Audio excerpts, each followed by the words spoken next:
अल्हम्दुलिल्लाहि रब्बिल आलमीन वस्सलातु वस्सलामु अला सय्यिदिल मुरसलीन व अला आलिहि व अस्हाबिहि अजमाइन। अम्मा बाद वक़ाल अल्लाहु तआला फ़िल क़ुरआनिल मजीद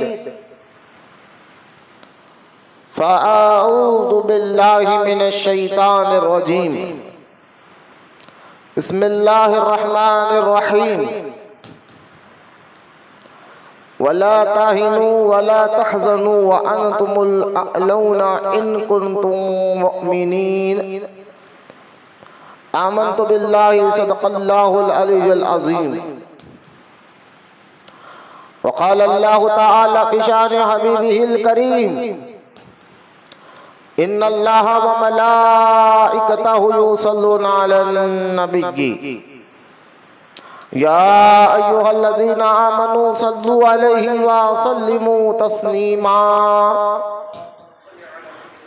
अल्लाहुम्मा सल्लि अला सय्यिदिना व मौलाना मुहम्मद मआदिन जूदि वल करम अला आलिहि व बारिक व सल्लिम सलातन व सलामन अलैका या रसूल अल्लाह सल्लल्लाहु तआला अलैहि व आलिहि व सहबिहि व सल्लम।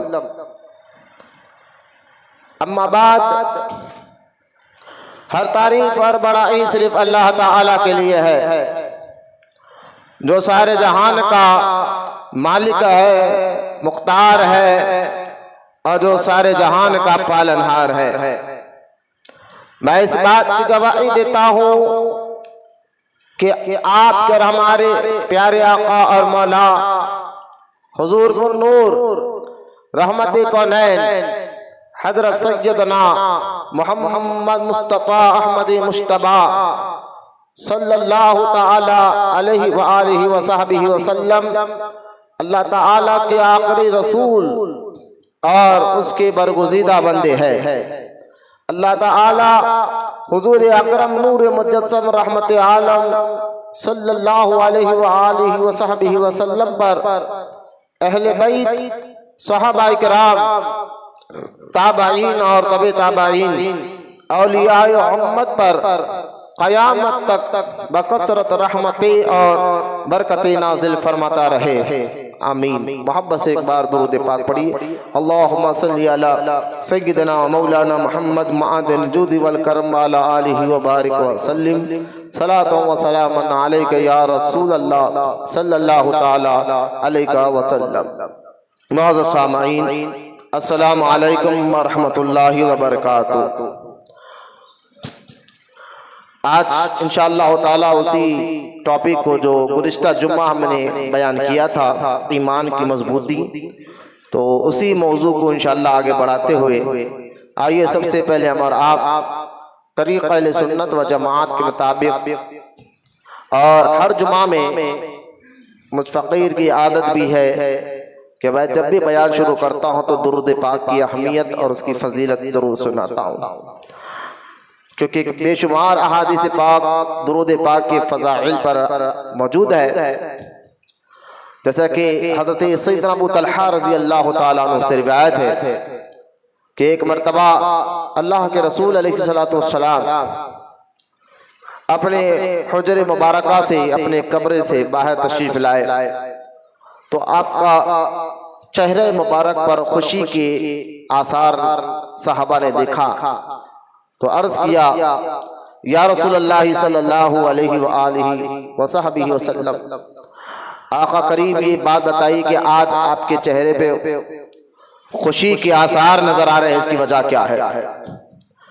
तो अल्लाह के रसूल अलैहि सलातो सलाम ने इरशाद फरमाया कि मेरे गुलामों, अभी अल्लाह ताला के हुक्म से मेरे यहाँ मुक़द्दस फरिश्ते जिब्राईल अलैहिस्सलाम आए थे। उन्होंने मुझे अल्लाह ताला का सलाम पेश करने के बाद पैगाम दिया कि या रसूलल्लाह अलैहिस्सलातु वस्सलाम, अल्लाह ताला फरमाता है कि आपका जो भी उम्मती, आपका जो भी गुलाम जब मोहब्बत और अक़ीदत के साथ आप पर एक मर्तबा दुरूद पढ़ता है तो अल्लाह ताला उसके 10 गुनाहों को माफ फरमा देता है और उसको 10 नेकी अता फरमाता है और उसके 10 दर्जात को जन्नत में इंशाअल्लाह ताला बुलंद करेगा। लिहाजा मेरे आका करीम रहमत कौनैन ये सुनकर बड़े खुश हुए और खुशी का इजहार फरमाया और अपने गुलामों को ताकीद की कि ज़्यादा से ज़्यादा हुजूर अलैहिस्सलाम पर दुरूद पढ़ा करे कि दुरूद की बेशुमार बरक़ात है, बेशुमार फ़ज़ाइल है। दुरूद पढ़ने वालों को अल्लाह ताला नेकियां भी अता फरमाता है, दुरूद पढ़ने वालों को अल्लाह गुनाह भी माफ़ फरमाता है, दुरूद पढ़ने वालों के अल्लाह ताला दर्जात भी बुलंद करता है, दुरूद पढ़ने वालों को अल्लाह ताला उनके मुश्किलों को भी आसान फरमाता है। लिहाजा दुरूद पाक एक ऐसा वजीफा है जो हर मुश्किल का हल अल्लाह ताला ने इसमें रखा है। हमें कहने सुनने से ज्यादा अल्लाह अमल की तौफीक अता फरमाए। आमीन। मोहब्बत से एक मरतबा हम सब के प्यारे आका करीम रहमत कौनैन सल्लल्लाहु अलैहि वसल्लम के बारगाह अक़दस में दुरूद पाक का नजराना पेश कर मिलकर पढ़िए। अल्लाहुम्मा सल्ली अला सय्यदना व मौलाना मुहम्मद मआदिन जूद वल करम व अला आलिहि व बारिक व सल्लिम सलातन व सलामन अलैका या रसूल अल्लाह सल्लल्लाहु तआला अलैका व सल्लम। मुअज़्ज़ज़ सामीन इकराम, गुज़िश्ता जुम्मा हमने ईमान की मजबूती पर बयान किया और ईमान का मतलब क्या है, मफ़हूम क्या है, उस पर बहुत डिटेल के साथ अल्हम्दुलिल्लाह अल्लाह ताला के फजल व करम से हमने बयान करने की तौफीक अल्लाह ने तौफीक अता फरमाई। हमने बयान किया जिसमें ईमान का माना यकीन, ईमान का मतलब तस्लीम, ईमान का मतलब अमन और ईमान का मतलब अकीदा। इस पर हमने 4 माने ईमान के बताए और जो आयत मुबारका है जिसमें अल्लाह ताला ने वादा फरमाया कि गम ना करो, सुस्ती ना करो, तुम ही कामयाब होगे अगर ईमान रखते हो। तो ये आयत मुबारका में अल्लाह ताला ने वाज़े बता इशारा दे दिया और बयान कर दिया कि हालात कुछ भी हो तो ईमान को मजबूती से पकड़ के रहो और मजबूती के साथ ईमान पर कायम रहोगे तो अल्लाह ताला तुम्हारी जरूर मदद फरमाएगा। तो आज के जो हालात देखते हुए हमने इस आयत का तिलावत का शर्फ हासिल किया। जो आज के हालात चल रहे हैं, जहाँ दुनिया भर में मुसलमानों को एक टारगेट की तरह रखा जा रहा है, तो इस पर हमने गुज़िश्ता जुम्मा बयान किया और ये भी आपको बताया कि किस तरह सहाबा इकराम रज़ियल्लाहु ताला अन्हुम अजमाइन जो इस रोज़मीन पर अंबिया के बाद सबसे अफजल जमात सहाबा इकराम की है, उनके बाद दिगर मुसलमानों का रुतबा और मुकाम आता है, तो नबियों के बाद सबसे बुलंद मर्तबा सहाबा का है। तो उन सहाबा की जिंदगियों को अल्लाह ताला ने हमारे लिए एक राह अमल रखा है, जिनको सुनने पढ़ने से हमारे ईमान भी मजबूत होता है और हमारा अकीदा भी मजबूत होता है। जैसा कि अल्लाह ताला ने कुरान पाक सूरह नूह में फरमाया कि हबीब हम आपको वाक़यात किस्से इसलिए सुनाते हैं ताकि आपका सीना मजबूत हो। उलमा इकराम इस आयत पाक की तफसीर करते हुए फरमाते हैं कि जो अल्लाह के नेक महबूब बंदों के वाक़यात को सुनता है तो अल्लाह ताला उन वाक़यात के जरिए से उनका ईमान भी मजबूत होता है, उनका अकीदा भी मजबूत होता है। तो इसी आयत मुबारका के तहत फिर अल्लाह ताला ने सूरह फातिहा में भी फरमाया कि उनके रास्ते पर चलो, सिरातल लज़ीना अनअमता अलैहिम, उनके रास्ते पर चलो जिन पर अल्लाह ताला ने इनाम रखा है।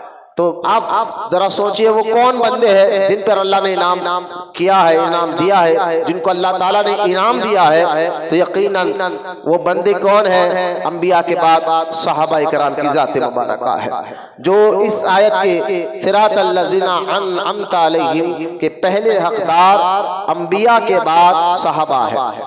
लिहाजा उनकी जिंदगियों को पढ़ने और समझने से हमारे आज जो हालात चल रहे हैं इंशाअल्लाह ताला ये हालात कुछ नहीं है, सिर्फ बदतर हालात तो उस दौर में थे जब कलमा पढ़ना भी अपनी मौत को दावत देने के बराबर था।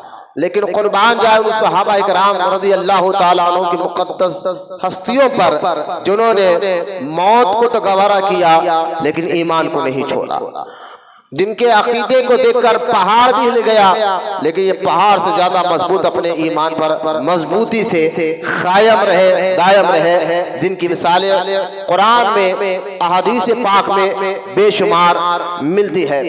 लिहाजा इन्हीं वाक़यात को सामने रखते हुए आज हम अपने हालात को देखेंगे और आज हम अपने हालात को जो है समझेंगे कि इस हालात में जो चल रहा है हमें भी उन वाक़यात को सामने रखते हुए हमें जिंदगी गुजारना होगा, ताकि हमारा ईमान और हमारा अकीदा, हमारा दीन, हमारा इस्लाम, हमारा कुरान से हमारा अकीदा और अकीदत जो है मजबूत से मजबूत होते रहे।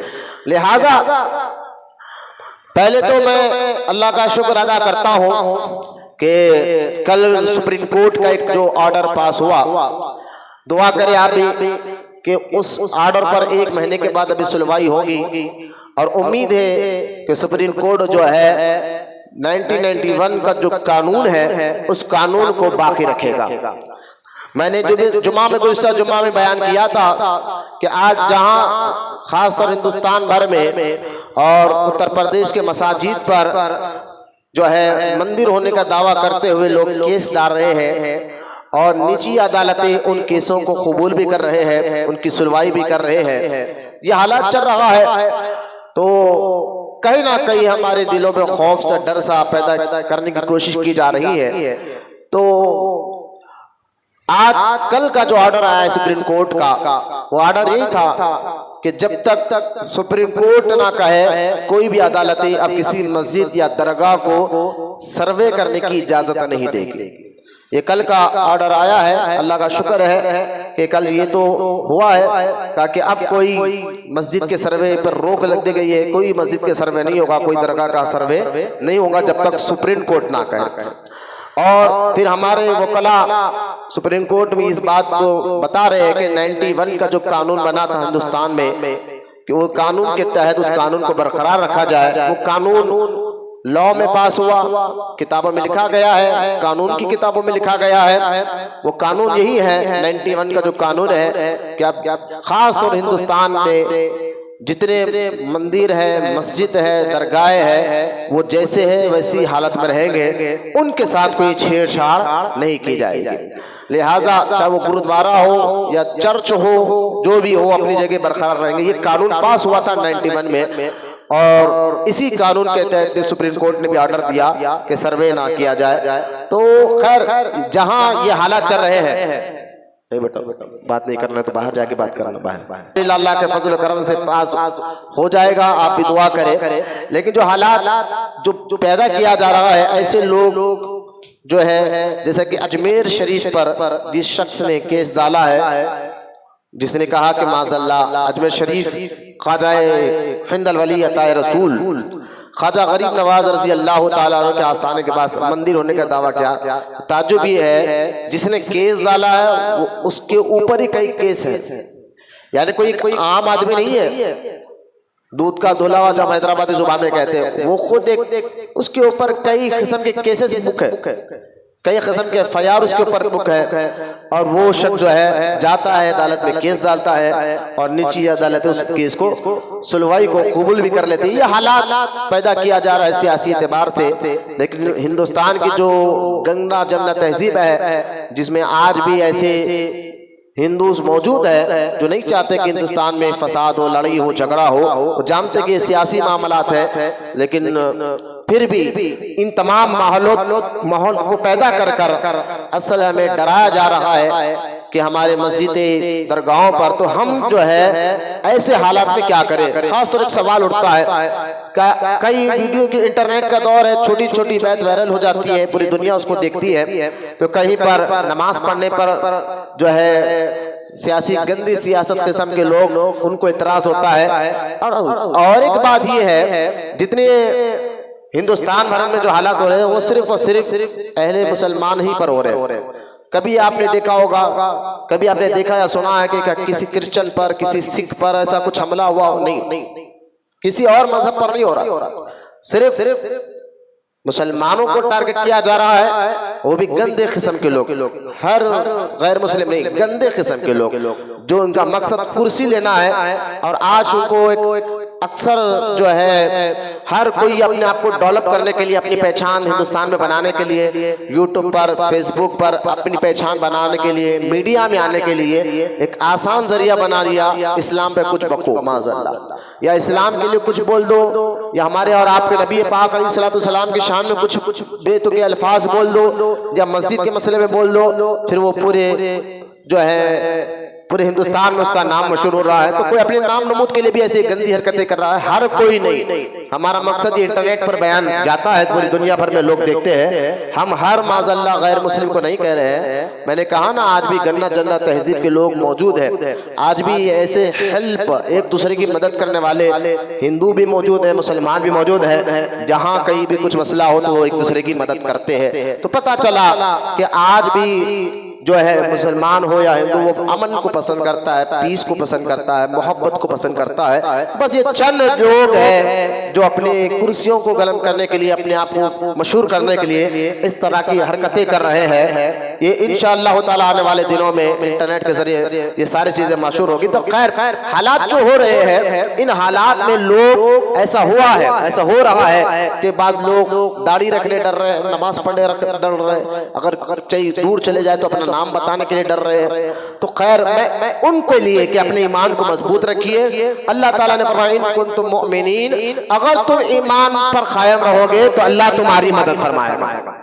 यह आयत मुबारका। तो ईमान का मतलब को अगर हम समझ जाए तो मैंने आपको यही बताया ना, ईमान का मतलब यकीन है। यानी यकीनन आपके अंदर जितना मजबूत होता जाएगा, आपके जहन, दिमाग और दिल तक यकीन मजबूत हो जाएगा, तो फिर इंशाअल्लाह ताला अल्लाह ताला की मदद भी आपके साथ शामिल हाल होगी। ईमान यकीन को कहते हैं। जैसा कि आप देखें, हमने ईमान लाया, किस बात पर ईमान लाया? अल्लाह है और एक है, तो यकीन है।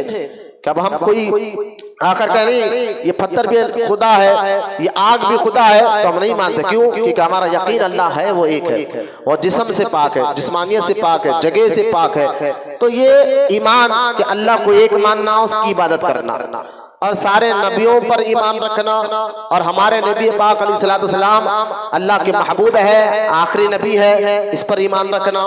फरिश्तों पर, जन्नत पर, दोज़ख पर, तकदीर पर, फिर मरने के बाद उठेंगे, वहां हिसाब किताब होगा, जिसको हम क़यामत कहते हैं, आखिरत कहते हैं। इन तमाम बातों पर ईमान, यकीन रखने का नाम ईमान है। तो जितना यकीन आपका मजबूत होते रहेगा, उतना इंशाअल्लाह ईमान मजबूत होता रहेगा। आप देखिए पहले के लोग का यकीन कैसा था अल्लाह रसूल पर, जो बड़ी से बड़ी मुसीबत उनको आती थी, ये आज के हालात कुछ नहीं है, इससे बड़ी मुसीबत आती थी। कलमा पढ़ना मौत को दावत देने के बराबर था। अगर हम इस्लाम को शुरू से देखें तो इस्लाम के जो पहला दौर था, जिसमें आपके और हमारे प्यारे आका रहमत कौनैन सल्लल्लाहु तआला अलैहि वसल्लम ने 40 साल तक हमारे नबी पाक अलैहिस्सलाम खामोश रहे और अपनी जिंदगी का नमूना अमल लोगों के सामने पेश किया, और सारा मक्का इस बात की गवाही देता था कि सरकार अलैहिस्सलाम से ज्यादा सच्चा, अमानतदार, अमीन पूरे मक्का में कोई नहीं है।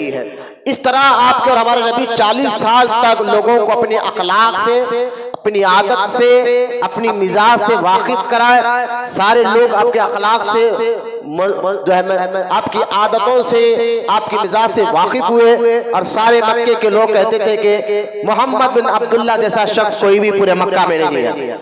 फिर अल्लाह का हुक्म हुआ, अल्लाह ताला का हुक्म हुआ कि ऐ मेरे हबीब अलैहिस्सलाम, अब तुम ऐलान करो मैं अल्लाह का नबी हूँ, अल्लाह का रसूल हूँ। तो अल्लाह के नबी अलैहिस्सलाम ने सबसे पहले एक पहाड़ पर बुलंद पर चढ़े अपने खानदान वालों को बुलाया, क्योंकि अल्लाह का हुक्म था कि पहले तबलीग करो तो अपने घर से शुरू करो, दीन का काम अपने घर से शुरू होता है। लिहाजा अल्लाह के रसूल अलैहिस्सलाम ने अपने घर वालों को बुलाया, अपने खानदान वालों को बुलाया, अपने कबीले वालों को बुलाया, और बुलाकर फरमाया कि अगर मैं तुमसे कहूँ कि पहाड़ के पीछे से एक लश्कर आ रहा है और तुम्हें अभी आकर मार देगा, तो तुम मेरी बात मान लोगे? तो तमाम आपके कबीले वालों ने, खानदान वालों ने कहा कि ऐ मोहम्मद बिन अब्दुल्ला, हम आपकी बात मान लेंगे, क्योंकि हमने इतनी उम्र में आपको कभी झूठ बोलते हुआ नहीं देखा। ये कि यकीन का नाम ईमान है। तो हुजूर की हर हदीस पर यकीन रखना, यकीन जितना मजबूत होगा उतना ईमान मजबूत होगा।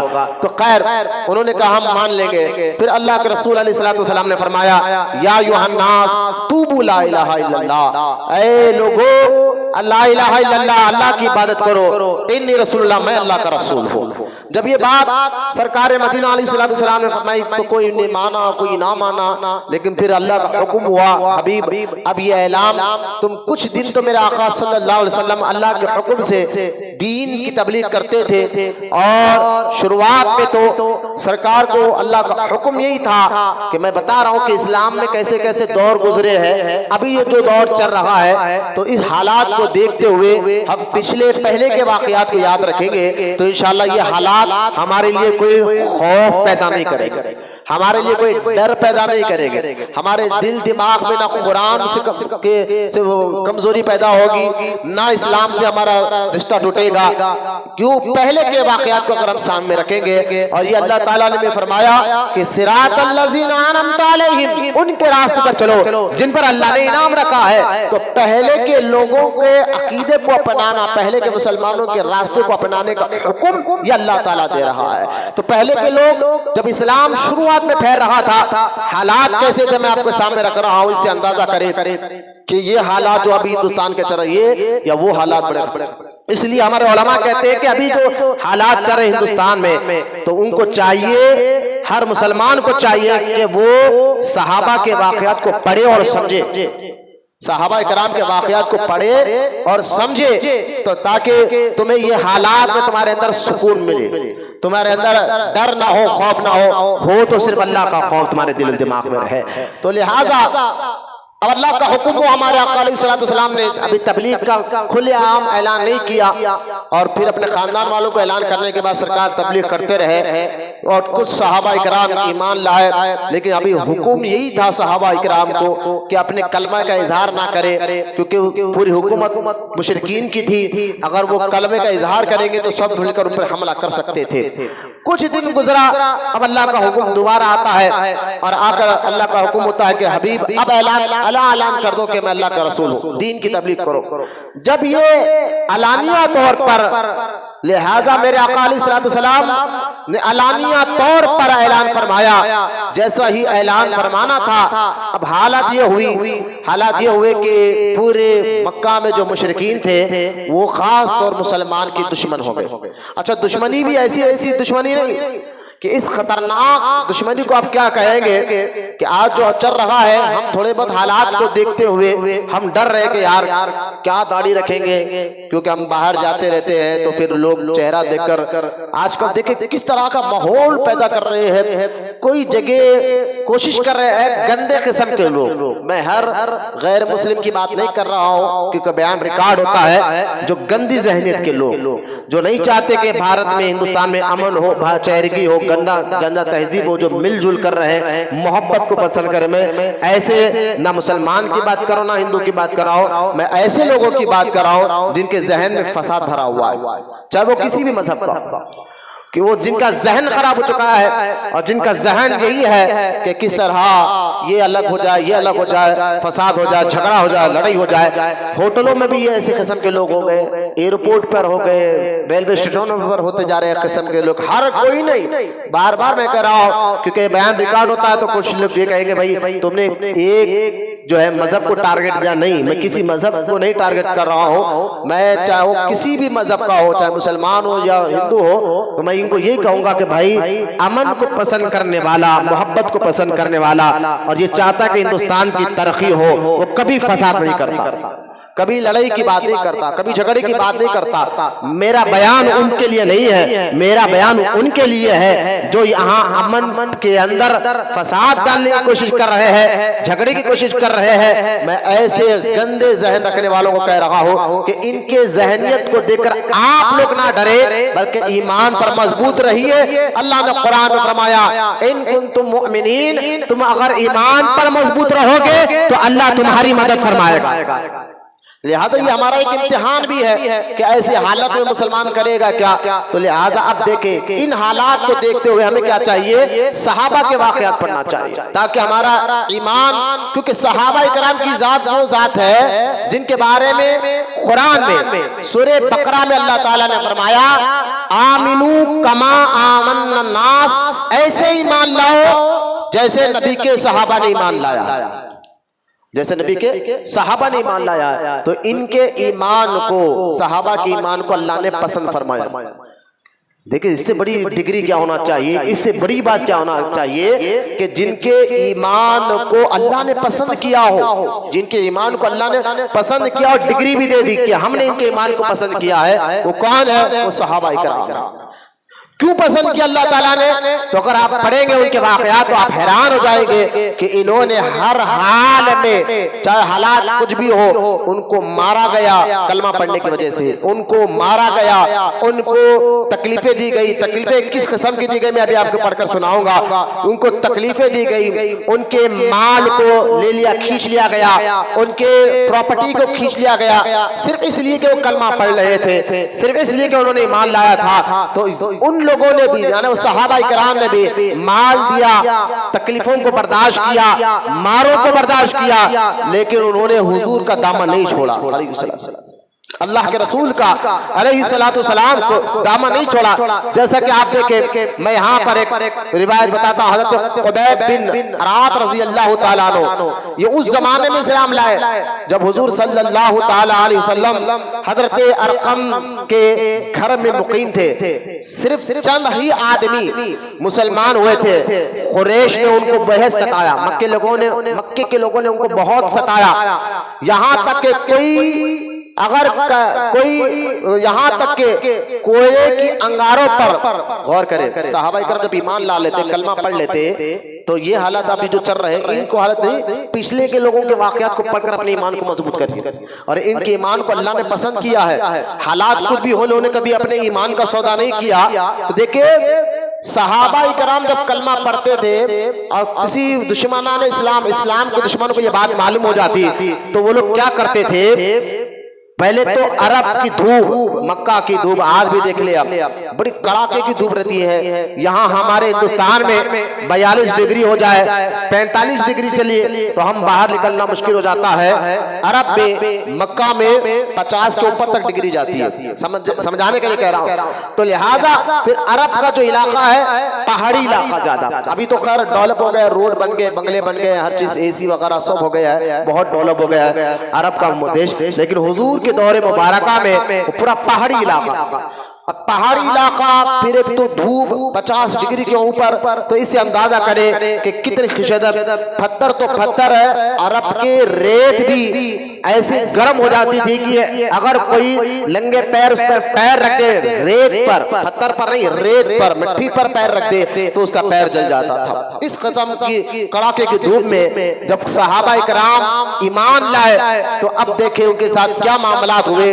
दुश्मनाने इस्लाम के दुश्मन और मुसलमानों के दुश्मन हर दौर में रहे, और उनका काम क्या था, इस्लाम को बारे में गैर गलत बातें लोगों को बताना, और जो इस्लाम का कलमा पढ़ते हैं उनको तंग करना। ये हर दौर में रहा। ये दो चीजें ध्यान में रख, इस्लाम के बारे में गैर गलत बातें करना, ये शुरू से दौर में रहा है। जब हुजूर सल्लल्लाहु तआला अलैहि वसल्लम मक्का में अपने नबी होने का ऐलान किया और मक्के वालों ने तंग किया, तो जो लोग हज करने मक्का आते थे, तो अल्लाह के रसूल अलैहिस्सलातु वस्सलाम उनको समझाने के लिए जब उनके यहाँ जाते, तो यही इस्लाम के दुश्मन हुजूर के दौर में जाकर माज़अल्लाह उन बाहर से आने वाले लोगों को कहते थे कि इनकी बात नहीं सुनना, माज़अल्लाह ये जादूगर है, ये फला है, ये फला है, इस तरह कहकर वो सच बात को सुनने नहीं देते थे। लेकिन याद रखे, अल्लाह ताला ने सच बात में ही असर रखा और ताकत रखी है। सच बात में ही असर भी है, ताकत भी है। लिहाजा सच को कोई दबा नहीं सकता, सच को कोई छुपा नहीं सकता। आज भी देख ले आप, मीडिया बिक चुकी है, इल्ला माशाल्लाह हर मीडिया की बात नहीं कर रहा हो, हर चैनल की बात नहीं कर रहा हो, कि फिर भी जो है ऐसे हालात में भी सच को दबाने की कोशिश की जाती है, लेकिन कहीं ना कहीं बाहर सच आ ही जाता है। बाहर सच आ ही जाता है। जैसा कि यूपी के संभल का जो वाकया हुआ, उसमें कई सच को दबाने की कोशिश की गई, लेकिन वो सच बाहर आया, लोगों तक पहुंचा और उस पर तहकीक हो रही है। तो लिहाजा आज के दौर में भी आपको समझाना बताना ये चाह रहा हो कि सच को कोई छुपा नहीं सकता, दबा नहीं सकता। सच चीज में अल्लाह ने ताकत रखी है, हकीकत में अल्लाह ने सच्चाई में ताकत रखी है। तो लिहाजा अब जब इतना इस्लाम के दुश्मन हुजूर के दौर में पूरी कोशिश कर लिए और इस्लाम के बारे में गैर गलत बातें की, लेकिन हर दौर में सच को नहीं दबा सकते और सच में असर है। और कुछ इंसान ऐसे होते हैं जो किसी भी मजहब के हो लेकिन सच्चाई को पसंद करते हैं, सच को पसंद करते हैं वो लोग।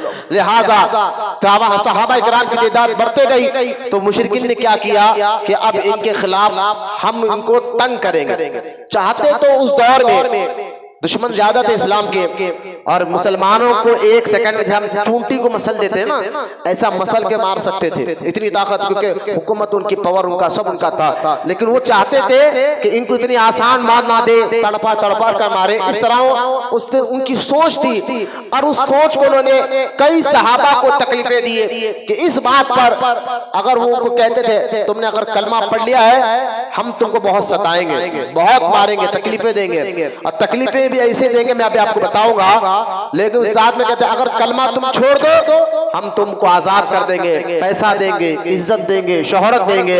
देखिए आप आज हालात हमारे ये है, कमजोर किस्म के मुसलमान जिनका ईमान कमजोर हो गया है वो डर जाते हैं और वो डर कर जो है दाढ़ियां काटना, नमाजें छोड़ने की आदत बना लेते हैं। वो समझने की जिंदगी सब कुछ है ना, मौत एक ऐसी हकीकत है इसका कोई मजहब वाला इनकार नहीं कर सकता है। हम और आप तो छोड़ो, हर जानदार जानता है कि मौत है, हकीकत है। तो लिहाजा मरने के बाद जो है वहां पर ना पैसा साथ आएगा, ना इज्जत साथ आएगी, ना शोहरत साथ आएगी, ना खानदान साथ आएगा। मरने के बाद ईमान साथ आएगा और अच्छे अमाल साथ आएंगे।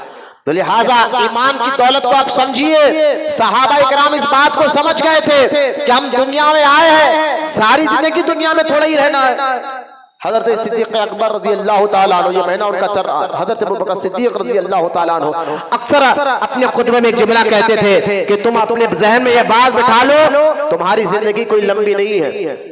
आप अपनी जिंदगियों से, अपने जिंदगियों से इतनी लंबी नहीं है जो तुम सोच रहे हो। मौत कभी भी आ सकती है, लिहाजा हमें मौत को याद रखना चाहिए कि हम ये हालात को देखते हुए अपने ईमान और अकीदे का सौदा हरगिज ना करें। लिहाजा आप गौर करें, सहाबा इकराम रज़ी अल्लाह ताला अन्हु ये बात समझ गए थे, दुनिया चंद दिन की है, हकीकत में रहना मरने के बाद कब्र में है, आखिरत है। इसलिए सहाबा इकराम रज़ी अल्लाह ताला अजमाइन इस हकीकत को समझ गए थे और उनको ये बात भी समझ में आ गई थी कि जैसे मेरे सरकार है ऐसा कोई नहीं। हुजूर अलैहिस्सलाम को समझ गए थे, अल्लाह को समझ गए थे, उनको मारिफत हासिल हो गई थी। इसलिए उनको मुशरिकीन ने, इस्लाम के दुश्मनों ने उनको बहुत सताया, बहुत मारा, बहुत तकलीफें दी, बल्कि उनको ऑफर तक दिया कि अगर तुम ईमान छोड़ दोगे तो तुम्हें दौलत मिलेगी, इज्जत मिलेगी, शोहरत मिलेगी। आज हाल हमारा यही है कि हमें भी कुछ ऑफर इशारे में दिए जा रहे हैं कि अगर तुम इस्लाम छोड़ दोगे तुम्हें बहुत इज्जत दी जाएगी। लिहाजा कुछ कमजोर किस्म के मुसलमान इन बातों में आकर अपने ईमान का सौदा कर रहे हैं। लिहाजा जो इसने अल्लाह पर यकीन किया, क़यामत पर यकीन किया, रसूल पर यकीन किया, यकीन ईमान को कहते हैं। जितना उसका यकीन मजबूत होते रहेगा, अल्लाह कहता है इन कुंतुम मुमिनीन, अगर तुम्हारा ईमान मजबूत हो तो अल्लाह तुम्हारी मदद करेगा। लेकिन अल्लाह पहले इम्तिहान लेता है, अल्लाह पहले इम्तिहान लेता है कि तुम जो कलमा पढ़ रहे हो ये कलमा सिर्फ जुबान तक है या अंदर भी उतरा है? वो कलमे का यकीन तुम्हारे दिल में भी उतरा है या सिर्फ जुबान से कह रहे हो ला इलाहा इल्लल्लाह मुहम्मद रसूलुल्लाह? नहीं, दिल में भी उसका असर आया या नहीं आया, इसका इम्तिहान अल्लाह तो जानता है। अल्लाह ताला आलिमुल गैब व शहादा है, वो हर गैब की खबर रखने वाला है। वो हमारे दिलों का हाल भी जानता है, हम क्या सोचते हैं अल्लाह वो भी जानता है, हम क्या करने वाले अल्लाह वो भी जानता है, क्या होने वाला अल्लाह वो भी जानता है। तो फिर सवाल ये उठता है, जब अल्लाह ताला हर चीज का जानने वाला है है तो फिर ईमान वालों का इम्तिहान क्यों लेता है? तो इम्तिहान अल्लाह ताला उसके खुद के लिए नहीं लेता कि उसको पता चले कि तुम सच्चे हो या झूठे। वो तो जानता है, हमारे बताने नहीं बताने से अल्लाह को कोई फर्क पड़ने वाला नहीं है। हम जुबान से कलमा पढ़े हैं, दिल से पढ़ेंगे, अल्लाह तो जानता है। फिर इम्तिहान असल में इसलिए जाता है कि तुम्हें खुद को पता चले कि तुम इस्लाम पर कितने मजबूत हुए हो, तुमको खुद को पता चले कि कलमे का असर तुम्हारे रूह तुम्हारे दिल तक पहुंचा है नहीं पहुंचा। तो तुम्हें कभी खुशी देकर आजमाता है अल्लाह ताला कि अब देखो खुशी में मुझे याद रखता है या नहीं रखता। कभी गम देकर अल्लाह ताला आजमाता है, अब देखो मुझे याद रखता है या नहीं रखता। लेकिन जो मुसलमान है हर हाल में अल्लाह ताला को राजी रखता है। यही सहाबाए किराम ने पैगाम दिया, यही बुजुर्गान दीन ने पैगाम दिया।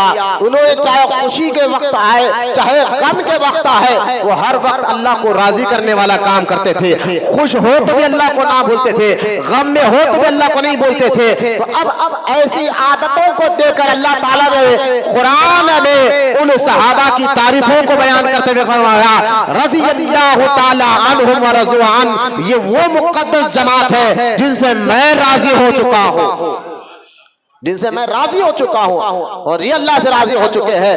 भाई जरा आप सोचिए, जिनके बारे में अल्लाह कह रहा है कि मैं इनसे राजी हो गया हूं, वो कितनी मुकद्दस जमात है। और अल्लाह कहता है ऐसे ही मान लो, क़यामत तक के मुसलमानों को कह रहा है तुम ईमान लाए हो, ऐसे लाओ जैसे मेरे नबी के सहाबा ने ईमान लाया था। अब नबी के सहाबा की जिंदगियों को पढ़ेंगे, हमारा भी ईमान मजबूत होगा। और जब हमारा ईमान और अकीदा मजबूत होगा, इन कुंतुम मुमिनीन, अल्लाह फरमाता है हालात को मत देखो, परेशान मत हो, गम ना कहो, इन कुंतुम मुमिनीन, तुम ईमान में मजबूत हो गए, अल्लाह तुम्हारी मदद फरमाएगा। लिहाजा सहाबा किराम रज़ियल्लाहु ताला अजमाइन को दुश्मनाने इस्लाम ने ऑफर दिया, लेकिन उन्होंने ईमान का सौदा नहीं किया। तो ऑफर कितना भी मिले, हम आपको ये दे देंगे, ये सीट देंगे, ये पोस्ट देंगे, कंपनियों में ये पोस्ट देंगे, बस तुम थोड़ी शराब पी लो। हम आपको हो रहा है आज के आईटी कंपनियों का हाल देख के, बड़े बड़े बच्चे जो मुस्लिम बच्चे जो जिनको माँ बाप ने जिनको A.Com, B.Com, D.Com सारे डिग्रियां तो दिलाए, इंजीनियर बनाया, फला इंजीनियर फला इंजीनियर फला इंजीनियर, ताकि बच्चा बड़े कंपनी में बड़े जॉब पे जाए। लेकिन वहाँ उनके साथ क्या हो क्या रहा है, उनको शराब पिलाया जाता है, उनको कहा जाता है कि भाई बस सारी चीजों में खुदा है, उनको अल्लाह के अलावा गैर के सामने सर झुकाया लगा जाता है। मैं कितने लोगों को बताऊं, इंटरनेट का दौर है, फेसबुक का दौर है, अपने आप को मुसलमान कहने वाले मूर्तियों के सामने हाथ जोड़कर सामने खड़े नजर आ रहे हैं। तो ये हालात चल रहे हैं। तो क्यों? क्योंकि उनको ऑफर दिया जा रहा है, अगर तुम ऐसा करोगे तो तुम्हें सीट मिलेगी, तुम ऐसा करोगे तुम्हारा प्रमोशन होगा, तुम ऐसा करोगे तुम्हारी तनख्वाह बढ़ेगी।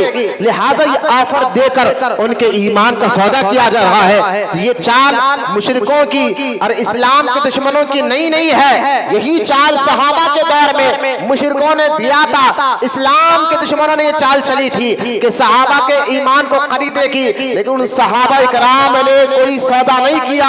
जब उन्होंने देखा कि ये ईमान में बड़े मजबूत हो गए हैं और इतना ऑफर दिया जा रहा है तो नहीं मान रहे हैं, तो अब उन्होंने क्या किया, उनको सताना शुरू कर दिया। और सताते भी कैसे थे सहाबा को, जरा गौर करें। आज ऐसा अगर हमारे साथ हो जाए तो हम तो कलमा तो दूर की बात है, कहेंगे भाई आप जो बोले वो सही, हम कुछ नहीं करेंगे। ऐसा कुछ ना हो हमारे साथ। अल्लाह हमारे ईमान और अकीदे को मजबूत करे, हमारे यकीन को अल्लाह मजबूत रखे। लिहाजा ऐसा कुछ ना हो हमारे साथ। लेकिन पहले सहाबा की जिंदगियों को अगर आप देख के हैरान हो जाएंगे। मैं उसमें से चंद झलकी आपके सामने रखता हूँ। मैं आपको बता रहा था, अरब की धूप, कड़क की धूप, जहाँ पत्थर तो पत्थर, रेत पर भी लोग पैर नहीं रख सकते थे 1400 साल पहले।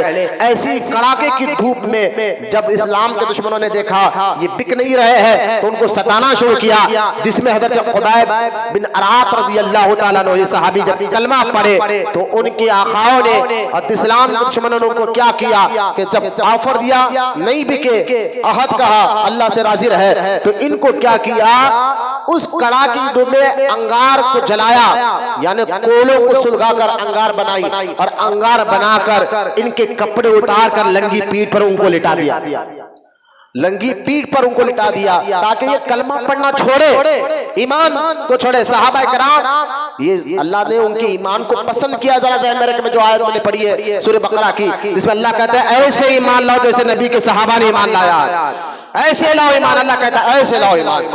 उनको लंगी पीठ पर ढहते हुए जलते हुए कड़ाके की धूप में वो भी ऊपर से अंगार लगाकर उन पर लिटा दिया गया और लिटाकर खामोश नहीं रहे बल्कि उनके जिस्मों पर वजन पत्थर रख दिया गया ताकि दबे और उनके पीठ की चर्बी से वो अंगार बुझ गया। लेकिन उन्होंने फिर भी कहा अहद अहद, अल्लाह एक है, अल्लाह एक है, अल्लाह एक है। इतनी तकलीफ देने के बावजूद भी यहाँ तक कि हज़रत सैयदना बिलाल रज़ी अल्लाह ताला अन्हु को भी साथ ही उमैया ने जब देखा कि मेरा गुलाम है लेकिन कलमा पढ़ रहा है तो बहुत गुस्सा आया उमैया को। उसने बहुत कोशिश की बिलाल को मारने, धमकाया, पहले समझाया कि मैं तो अगर कलमा पढ़ना छोड़े ये ऑफर, जैसा कि आज कुछ इंग्लिश पढ़ने वाले कॉलेज यूनिवर्सिटी के बच्चों को ऑफर देकर उनके ईमान को खरीदा जा रहा है, तो कलमा पढ़ना छोड़ दे, हम तुझे ये ऑफर देंगे, ये देंगे, ये देंगे। हजरत बिलाल ने कहा ना ना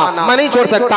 हजरत बिलाल को जितनी तकलीफें दी गई, कई बार उनके पीठ पर यानी कोयले मारे गए और यहाँ तक कि उनको जो है लंगी पीठ लिटाकर उनके सीने पर पत्थर रखा गया और यहाँ तक के चटाई को लपेटकर, पहले चटाई को आग लगाते, चादर कुछ कपड़े को आग लगाते, उसका धुआं निकलता, फिर चटाई को लपेट कर सहाबा को अंदर लपेट देते और वो पूरा धुआं उनकी सांस में जाता ताकि इसकी धुआं से उनके दम घुट जाए और ये कलमा पढ़ना छोड़ दे। कुर्बान जाए उस सहाबा ने ऐसी तकलीफों को बर्दाश्त किया, फिर भी उन्होंने सांस लेना, बेहोश हो जाते थे सहाबा कराम, लेकिन इसको भी उन्होंने गवारा किया, लेकिन ईमान को नहीं छोड़ा। इन कुंतुम मोमिनीन, अल्लाह कहता है बस तुम, ये इम्तिहान था सहाबा का, हमारा भी इम्तिहान हो रहा है, हालात ऐसे बनाए जा रहे हैं। अब अल्लाह ताला देखना चाहता है कि तुम लोग क्या करोगे, इस्लाम से मोहब्बत करोगे कुरान हदीस से या फिर इनके बपकट धमकियों से तुम लोग डर कर कलमा पढ़ना छोड़ोगे या मस्जिदों से दूर हो जाओगे।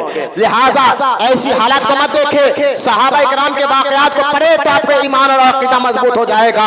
इतना उनको तड़पाया जाता, तकलीफें दी जाती।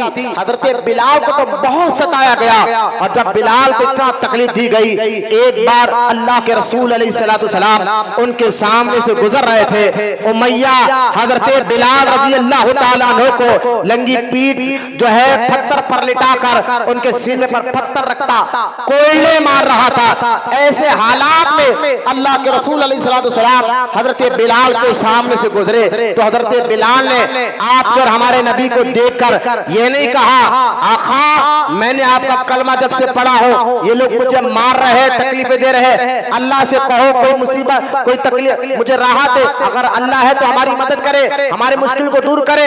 आप हम होते तो कहते भाई हम नमाज पढ़कर फायदा क्या हो रहा है, रोजा रखकर फायदा क्या हो रहा है, ज़कात देकर फायदा क्या हो रहा है। ऐसे न अपने आप को मुसलमान कहने वाले ऐसे अल्फाज भी बोल रहे हैं, फला को देखो जुआ खेलता बिल्डिंग में है, शराब सट्टा पीता बिल्डिंग है। हम थोड़ी बहुत मुसीबत आ जाए तो हम अपने नेकियां गिनना शुरू कर देते, फायदा क्या हो रहा है ये सब कर कर। ये नेकियां करना नहीं बोलते, इसको तिजारत बोलते हैं। लिहाजा ईमान और अकीदा तुम्हारा जो भी अमल हो तो इसलिए ना हो कि नमाज पढ़ूंगा तो मुश्किल हटेगी, बल्कि इसलिए हो कि नमाज पढ़ने से अल्लाह राजी होता है, इबादतें करने से अल्लाह राजी होता है, हलाल कमाने से अल्लाह राजी होता है। अल्लाह की रजा आपके पेश नजर है तो आपको मुसीबतें तकलीफें ये तो आएंगी आपको दूर। अल्लाह फरमाता है वला नबलुवन्नकुम, मैं तुम्हारा इम्तिहान लूंगा, जरूर लूंगा। तुमने कलमा पढ़ा है, तुमने रोजा रखा है, नमाज पढ़ा है, तो इसमें तुम कितने मजबूत हुए या नहीं हुए मैं जरूर देखूंगा। इम्तिहान पे ही बंदे को पता चलता है ना उसकी काबिलियत क्या है। भाई साल में एक बार स्कूल में इम्तिहान क्यों लिया जाता है बच्चों का, कि इसलिए लिया जाता है ताकि टीचर को पता चले ये एक साल पढ़ रहा था या चीटी ठाटा कर रहा था, मजाक खेल कूद कर रहा था। इम्तिहान से काबिलियत पता चलती है, इम्तिहान से मजबूती पता चलती है, इम्तिहान से यकीन पता चलता है। तो अल्लाह ताला हमारा इम्तिहान जरूर लेगा। तो ये हालात जो हिंदुस्तान भर में चल रहे हैं इसको देखकर ना आपका शक नमाज पर आना चाहिए, ना रोजे पर, ना इबादत पर, ना इस्लाम पर। दुर्दे पाक पढ़िए, देख रहे सिराज हजरत इमाम अहमद रजा खान अलैहि रहमत रिजवान को अगर आप पढ़ेंगे तो सिर्फ मदरसे में पढ़ने वाले लोग या घर में पढ़ने वाले होते थे, लेकिन कुरान हदीस की नूरानियत उनके दिल दिमाग में ऐसे उतर जाती थी, वो जवाब हर चीज का देते थे। आप जानते हैं आला हज़रत इमाम, मैं बता रहा हूँ कुरान हदीस में हर चीज का हल है। जैसा कि आप देखे आज से 600 साल पहले की बात मैंने मिसाल दी, उसको समझा कर कहा देख बाबा 600 साल पहले फोन था, मैंने नहीं मौलाना आज से 200-300 साल पहले फोन का तस्वुर भी किसी के जहन में नहीं था। आज तो फोन जो तरक्की कर रहा है, मैंने कहा फोन, लेकिन कुरान पहले से इसका जिक्र कर दिया। मैंने कहा वो हैरान होकर कहने लगे अच्छा कुरान साइंस की भी बात करता है। मैंने कहा अरे भाई हलाल में कुछ बिलियनपति लोग, अरबपति ने बिलियनपति लोग पनडुब्बी में बैठकर वो टाइटैनिक को देखने गए और जीत के मर गए। पूरी दुनिया भर में उसका वीडियो वायरल हुआ, पनडुब्बी नीचे डूबी तो हलाक हो गई। उसमें हुआ क्या जानते हैं आप कि उसमें टीवी पे जो बात चलाई गई है कि उसमें कहा गया भाई समंदर के अंदर उसके इतने पर्दे हैं, इसकी इतनी गहराई है समंदर की, बात जगह जहां पर आज तक सूरज की रोशनी नहीं पहुंची, जहां तक आज तक सूरज की रोशनी नहीं पहुंची। तो ये लोगों ने मुझसे आकर कहा कि मौलाना पनडुब्बी डूबी तो आज खुदा की कुदरत समझ में आ रही है। बोले क्या समझ में आ रही है? बोले समंदर इतना गहरा होता है कि साइंस भी ये बात मान रही है कि आज उसके अंदर ऐसी टेक्नोलॉजी साइंस में निकल गई है, मशीनें निकल गई है, इतना कैमरा अंदर तक जा रहा, पूरा समंदर की डीप में जा रहा, ये हो गया वो हो गया। मैंने कहा ये जो समंदर के अंदर की गहराई है ना, जिसकी गहराई आज साइंस बता रही है, कुरान 1400 साल पहले बता चुका सूरह रहमान में। सूरह रहमान में अल्लाह ने खुद फरमाया कि समंदर के पै ऐसे हैं जहां रोशनी तक कोई तस्वर नहीं कर सकता। मैंने कहा ये कुरान पहले जवाब दे दिया, क्या कर सकते तुम? कुरान तुम समझ रहे हो कि अंग्रेजी पढ़कर तुम बहुत बड़े साइंटिस्ट बन जाओगे? तुम ये समझ रहे हो तुम अंग्रेजी पढ़कर साइंटिस्ट नहीं बन रहे हो, अंग्रेजों जैसी आदतें तुम्हारे अंदर आ रही है। तुम्हें इस्लाम से, कुरान से, हदीस से इंतजार किया जा रहा है, ये ओल्ड चीज है, पुरानी चीज है, ये इस्लाम मजहब ये कोई चीज नहीं है। तरक्की करो कमाओ। मैंने कहा ये तो जहर दिया जा रहा है शहद में तुम्हें, वरना अगर तुम कुरान हदीस का इल्म भी हासिल करते तुम्हें पता चलता जो आज साइंस तरक्की कर रही है उसके पीछे कुरान और हदीस का ही हाथ है।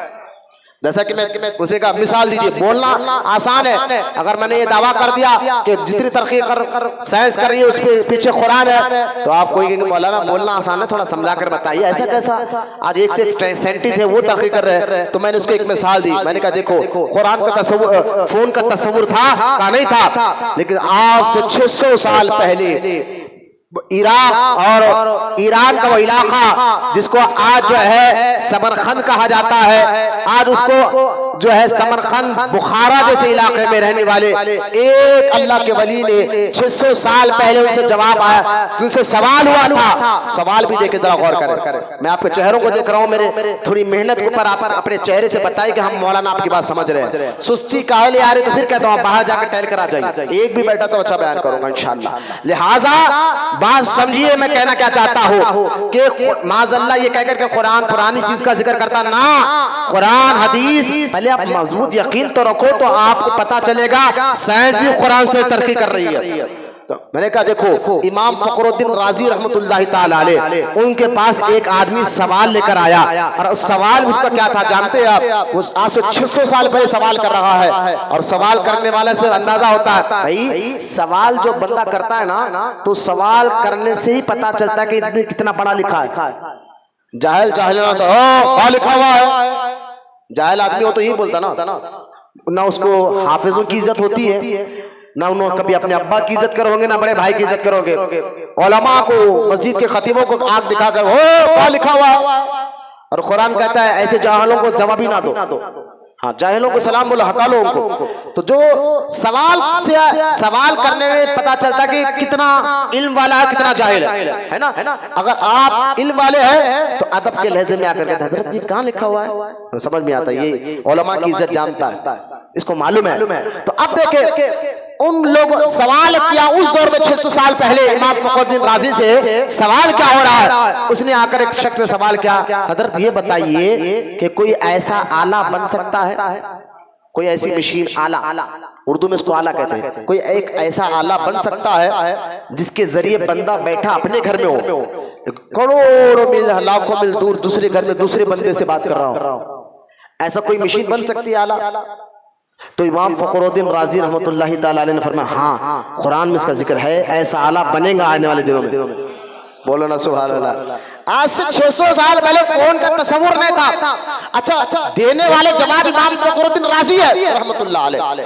उन्होंने ये नहीं कहा कि जनाब मैं मौलाना हूँ, मैं मौलवी हूँ, मैं मुफ्ती हूँ, मैं आलिम हूँ, मेरे से अगर सवाल करना है तो नमाज के बारे में करो, रोजे के बारे में करो, हज के बारे में करो, ज़कात के बारे में करो, माँ बाप की खिदमत के बारे में करो, हलाल के मसले पूछो, हराम के मसले पूछो, ये मसले मैं क्या बता सकता हूँ, ऐसा नहीं कहा। क्यों? क्योंकि जो वाकई आलिम होता है कुरान का, हदीस का, उसको पता है साइंस भी जो कामयाबी कर रही है इसके पीछे कुरान हदीस का ही फैलान है। तो इमाम फखरुद्दीन राजी रहमतुल्लाहि ताला ने जवाब दिया कि हाँ इसका जिक्र कुरान में है कि एक ऐसा आला आने वाली दिनों में बनेगा, बैठेगा बंदा अपने घर में और मीलों दूर फासले पर दूसरे बंदे से बात कर रहे हैं। हो रहा है ना, फोन में बैठा, यहाँ बैठो, 1 सेकंड में लगता अमेरिका से आप बात कर सकते। अमेरिका जब जहाँ सबसे इतना दूर के प्लेन भी कई घंटों लगा दे। लिहाजा उस सवाल करने वाले ने फिर पूछा इसका सबूत क्या है, सबूत क्या है?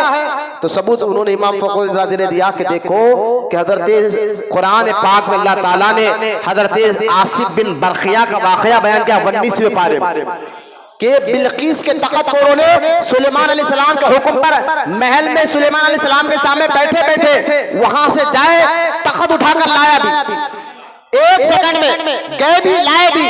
तो कुरान अल्लाह ताला ने वलियों की करामतों का जिक्र किया और वली बैठा है अपनी जगह है लेकिन वहां भी जाता है, वहां से वो चीज लेकर भी आता है। इससे पता चला कि वलियों की करामत से पता चलता है कि एक चीज बनेगी ऐसा आला बंदा अपने घर में बैठकर दूसरे मीलों दूर बैठे वाले घर वालों से बात कर सकता है। ये कहना कि कुरान सिर्फ हलाल हराम की बात करता है, मैंने कहा कुरान हिदायत की किताब है, उसमें हर चीज की हिदायत मिलेंगी आपको। आज देखिए अब मैंने दावा किया ना, कुरान तो वो भी कहता है जहां साइंस नहीं पहुंची, टेक्नोलॉजी पर यकीन रखने वालों दीन से मजबूत हो जाओ। कुरान हदीस के जब नूरानियत आएगी तुम्हें ये बातें समझ में आएगी। गौर करें, आप कहेंगे वो कैसा? मैंने कहा सुनो कि आज साइंस टेक्नोलॉजी इतनी बढ़ गई है, महीनों का सफर घंटों में हो रहा है, घंटों का सफर जो है ना मिनटों में हो रहा है। यहाँ तक कि आप सबसे फास्ट चीज जो जा रही हो प्लेन, ठीक है प्लेन है।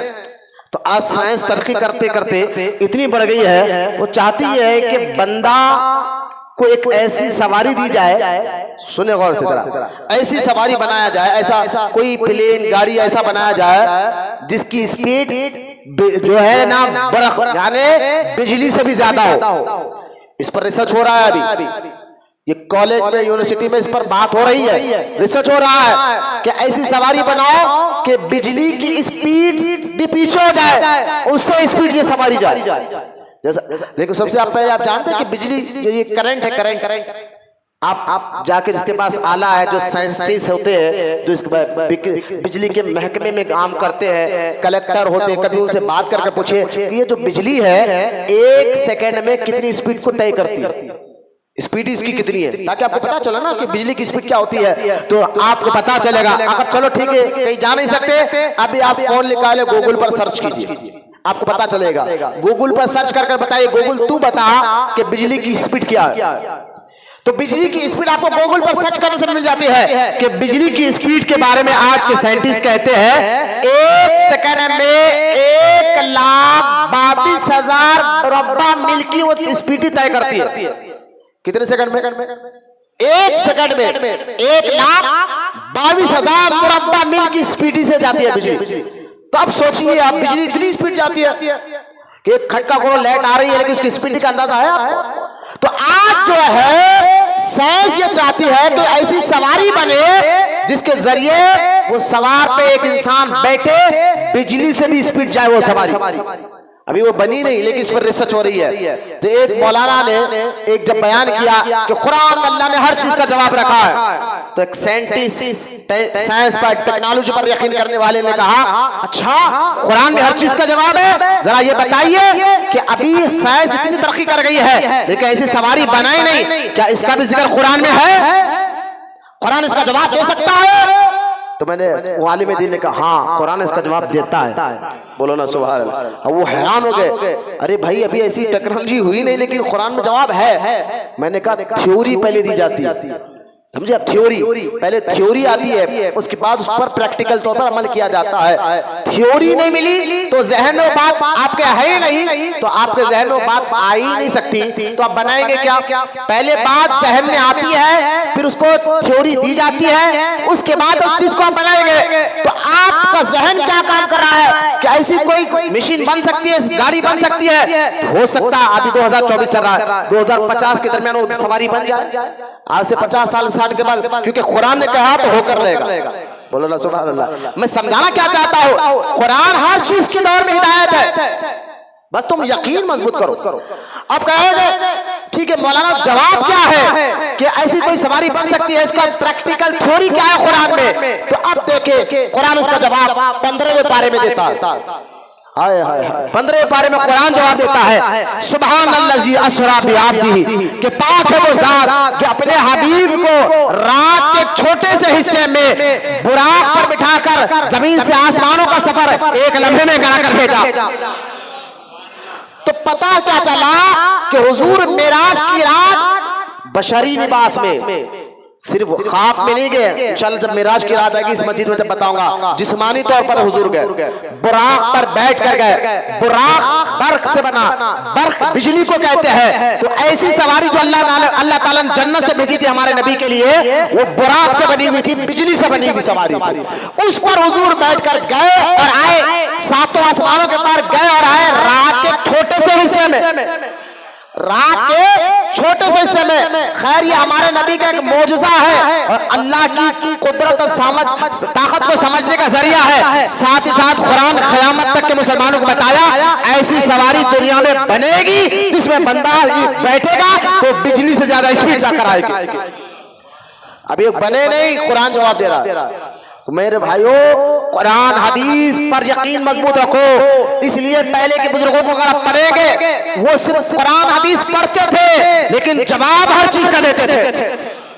आज से 100 साल पहले जाइए गूगल पे, अभी मैं कह रहा हूं, अल्ब्रेट साइंटिस्ट का नाम लिया, अल्ब्रेट उसका नाम था, इंग्लैंड का बहुत मशहूर साइंटिस्ट। आज उसकी किताबें पढ़ाई जाती है, उसके बारे में बच्चों को कॉलेज में यूनिवर्सिटी में तालीम दी जाती है। बहुत जबरदस्त साइंटिस्ट था और फलकियात का साइंटिस्ट, यानी आसमान पर। आज देखिए कुछ साइंटिस्ट होते हैं जो आसमान पर, आज वो क्योंकि अभी क्योंकि इंटरनेट का दौर है, हाल में मैंने पढ़ा था कि नासा ने सूरज के करीब तक एक रॉकेट को भेजा है, सूरज को करीब है, भेजकर भी आसमानों में 24 साल हो गया, 12 साल हो गया, पेपर में डाला था। तो आप सर्च करें कि आज सूरज चांद तक दावा तक तो कर रही है, सूरज तक भी जाने की कोशिश की जा रही है। तो कहने का मकसद ये है कि अल्ब्रेट जो साइंटिस्ट था आज से 100 साल पहले, ये जबरदस्त साइंटिस्ट था। चांद तारे सूरज के बारे में ये जैसा बताता था ना, ऐसा ही जमीन पर ऐसा होते थे, क्योंकि ये आसमान में जो चांद तारे ना, ये अल्लाह की कुदरत की ऐसी निशानी है जो अपनी जगह पे तारा है, थोड़ा भी इधर उधर हो गया होता वो आसमान पे इधर उधर, लेकिन उसका असर जमीन पर होता है। उसकी वजह से जलजले आते हैं। भाई मैं कोई नई बात नहीं कर रहा हूं, आप बताए, पढ़ाया जाता है साइंस में ये बातें। तारे अगर इधर उधर हो गए तो जमीन में तो है तूफान आता है, जमीन में जलजले आते हैं, समंदर के जरिए तूफान आता है। तो अल्ब्रेट आज से 100 साल पहले का साइंटिस्ट अक्सर जो बात कहता था ना, वो होकर रहता था। इतना गहराई से वो बात कहता था कि ये होने वाला है, ये होने वाला है। उसने एक ऐलान कर दिया। क्या किया कि एक तारा है आसमान पर, वो तारों का नाम भी है, किताब मेरे पास मौजूद है, और मैंने कहा ना अल्ब्रेट नाम मारकर आप गूगल पर सर्च भी कर सकते हैं। ये बड़ा मशहूर साइंटिस्ट था, लेकिन कुरान हदीस और अल्लाह रसूल पर यकीन करने वाले जरा इसको देखे। मैं बताना समझाना क्या चाहता हूँ कि जो कुरान हदीस का इल्म रखते हैं वो साइंटिस्टों से भी आगे का इल्म रखते हैं। अब उस साइंटिस्ट ने ये ऐलान कर दिया कि एक फला महीने में फला तारीख को आसमान में एक तारा इधर से इधर होने वाला है, जिसकी वजह से वो तारीख, वो दिन को पूरी दुनिया में जलजले आएंगे, खास तौर पर हिंदुस्तान में बहुत तबाही होगी, जलजले आएंगे, अला फला अला फला। उसने ऐलान कर दिया। जब ये ऐलान उसका पेपर में छपा, उस वक्त रेडियो था, रेडियो में आया तो पूरे लोग हैरान हो गए, अल्ब्रेट ने कहा है ना। जैसे कि आप कोई कहते अमेरिका कोई बात कहते तो कहते हैं अरे अमेरिका कह रहा है, उस दौर में अल्ब्रेक्ट का एक नाम था, इंग्लैंड का बड़ा साइंटिस्ट। जब उसने कहा तो पूरे हिंदुस्तान भर में एक तहलका मच गया। बात पेपर में छपी, बात रेडियो के जरिए बात आम हुई, पूरे लोग हैरान हो गए और हैरान होकर कहना पढ़ना क्या है। लेकिन उस दौर के एक अल्लाह के वली जो कुरान हदीस का इल्म रखते थे, बोलो सुभान अल्लाह, जिनका नाम इमाम मोहम्मद रजा खान रहमतुल्लाह अलैह था, उनसे लोगों ने सवाल किया, हुजूर क्या ऐसा होगा? क्योंकि जिसने ये बात कही वो अल्ब्रेक्ट जो कहता है तकरीबन बात सच होती है। बड़ा गहराई का साइंटिस्ट है, बहुत जबरदस्त उसको इल्म है, साइंस का इल्म जबरदस्त है उसको, उसकी नजर बड़ी गहरी है। तो आपने फरमाया कि पहले अहले मुसलमानों को तसल्ली दी, मुसलमानों को हदीस सुनाकर कहा कि सुनो, जो होता है अल्लाह की मर्जी के बगैर नहीं होता। पहले तो अपने ईमान और अकीदे को मजबूत करो और फिर उसके बाद देखिए ना। वो इमाम मोहम्मद रजा उस दौर में आज से 100 साल पहले ना कोई कॉलेज में पढ़े थे, ना उन्होंने कोई साइंस की किताब पढ़ी थी, कुछ नहीं पढ़ा था, सिर्फ कुरान हदीस को पढ़ा था। बोलो ना सुभान अल्लाह। कुरान हदीस की पढ़ने की बरकत से उनको आसमानों के तारों का भी ऐसा इल्म था। उन्होंने पहले मुसलमानों को तसल्ली दी, उसके बाद अल्ब्रेक्ट को कहा, मुखातिब होकर किताब लिखी, पूरी एक किताब छपी हुई आदमी, पूरी एक किताब लिखी। अल्ब्रेक्ट तू कहता है नवंबर का महीना होगा, ये तारीख होगी, ये तारा इधर से इधर होगा।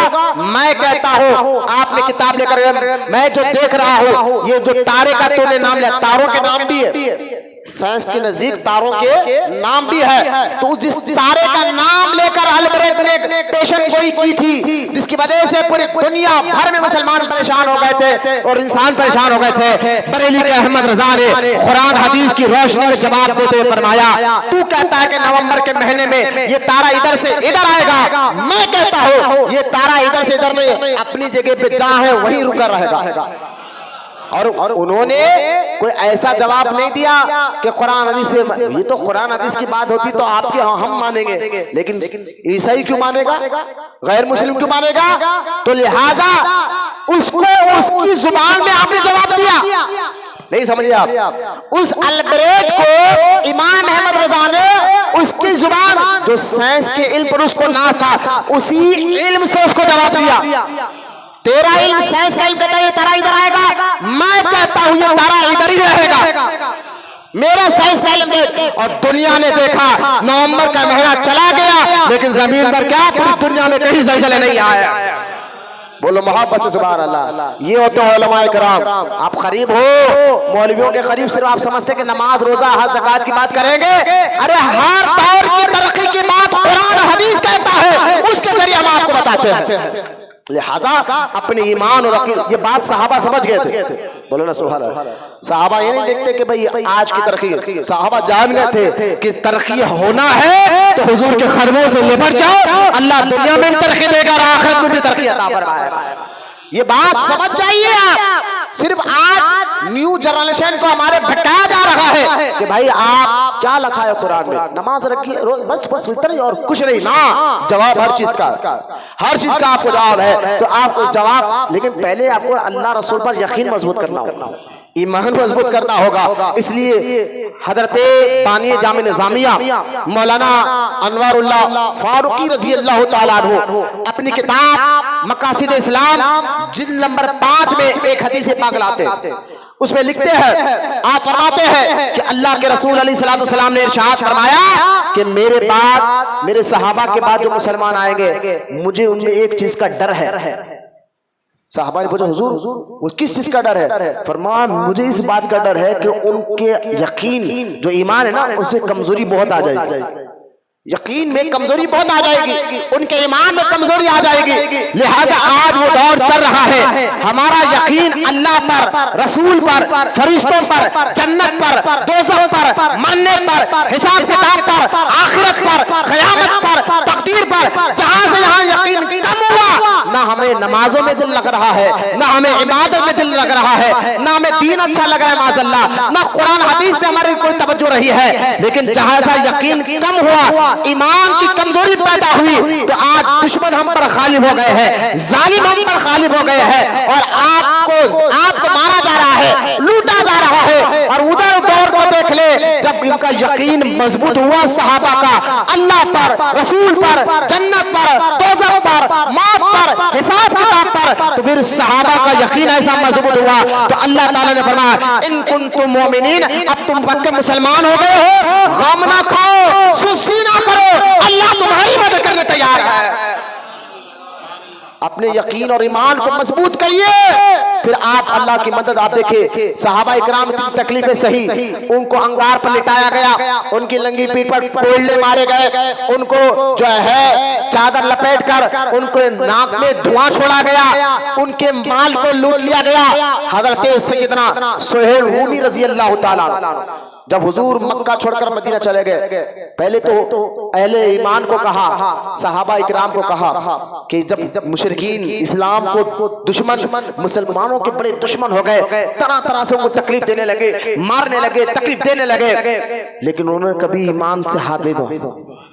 उन्होंने ये नहीं कहा या अल्लाह कलमा पढ़ के फायदा क्या हो रहा है, अरे थोड़ी तकलीफ आ जाए, हमारे पेट में दर्द हो जाए, सर में दर्द हो जाए, बुखार आ जाए तो हम लंबी चौड़ी शिकायत करते हैं, अल्लाह नमाज पढ़ लो ना, अच्छा काम कर लो ना, फिर भी ये तकलीफ मेरे ऊपर, ये हमारे जहनों में आता है। हर एक के नहीं मैं बात कर रहा हूँ, हमारा हाल ये है, सहाबा के बच्चों को मारा जा रहा था, कत्ल किया जा रहा था, जमीन ली जा रही थी, तो वो सहाबा ने जुबान से शिकायत तो दूर की बात है, सहाबा यही कहते थे सब कुछ दी हुई उसी का है, हक तो ये कि हमने हक अदा नहीं किया, ना उनकी जुबान में शिकायत आती थी। इसलिए अल्लाह ने फरमाया ऐसे ईमान लाओ, बोलो ना सुभान अल्लाह। क़यामत तक मुसलमानों को कहा ऐसे ईमान लाओ जैसे मेरे नबी के सहाबा ने ईमान लाया, उनके मालों को लूटा। सैयदना सुहेल रूमी रजी अल्लाह ताला अन्हु जब ये मक्का छोड़कर मदीना जा रहे थे तो मुशरिकीन इस्लाम के दुश्मनों ने उनको रोका, तुम यहाँ रख कर कमाए खाए, लिहाजा तुम्हारी पूरी प्रॉपर्टी दे दो, हमें कोई मतलब नहीं, तुम जाना है जाओ मदीना मुनव्वरा, लेकिन प्रॉपर्टी यहाँ दे दो। उन्होंने कहा पैसे की बात है, ले लो, बोलो ना सुभान अल्लाह। हाय हाय हाय, आज तो थोड़ा हमको बोला जाए ना, हम तो बोले भाई ये नमाज दाढ़ी सब काट देते हो, पैसा दो, नहीं होता। कमजोर ईमान वालों की बात बता रहा हूँ, लेकिन सच्चा मोमिन इंशाअल्लाह आज भी है, सच्चे ईमान वाले वो किसी भी हाल में ईमान का सदा नहीं करते। उन्होंने सुहेल रूमी ने कहा ये माल, ये पैसा, ये घर, ये प्रॉपर्टी ले लीजिए। उन्होंने कहा अच्छा इतना असर नहीं हो रहा, दुश्मनों के इस्लाम के दुश्मनों ने कहा अच्छा ये भी लिए, तो एक काम ये करो, तुम्हारे पास जो सर पे महंगा किस्म का कपड़ा बना हुआ था, ये कपड़ा भी उतारो। आपने फरमाया ये भी ले, उतार कर दे दिया। फरमाया उनके पैर में महंगा जूता पहना था, ये चप्पल भी दे दो, ये कहा ये भी ले लो। हौलान हो गए, परेशान हो गए दुश्मन, इस्लाम के दुश्मन, ये क्या इनके पास ताकत है, सब कुछ कुर्बान है, लेकिन हुजूर का दामन छोड़ने के लिए तैयार नहीं है। तो ये हाल रहा, इसलिए कुरान उनकी तारीफें बयान करता है, इसलिए कुरान जब अच्छा ये इम्तिहान था उनका, आगे अल्लाह की मदद भी कैसे है मैं बताऊंगा इंशाअल्लाह। सरकार ने हुक्म दिया मक्के के मुसलमानों को, जब उन पर तकलीफें ज्यादा हुई कि तुम लोग हबशा चले जाओ, हबशा की तरफ चले जाओ, वहां का जो बादशाह है तो ईसाई, लेकिन नेक दिल है, नरम दिल वाला है। ये कहने पर सहाबा इकराम जिसमें कुछ औरतें हैं, उस्मान गनी रजी अल्लाह ताला अन्हु है, हजरत मौला अली के सगे बड़े भाई जाफर तैयार रजी अल्लाह ताला अन्हु है, मक्के से जिद्दा गए, जिद्दा से समंदर में कश्ती में बैठकर उस दौर में ईमान बचाने, अकीदा बचाने के लिए इन्होंने सफर किया। आज के जैसा सफर नहीं है मेरे भाई, आज तो सफर बहुत आसान हो गया है, ट्रेन है, कार है, प्लेन है।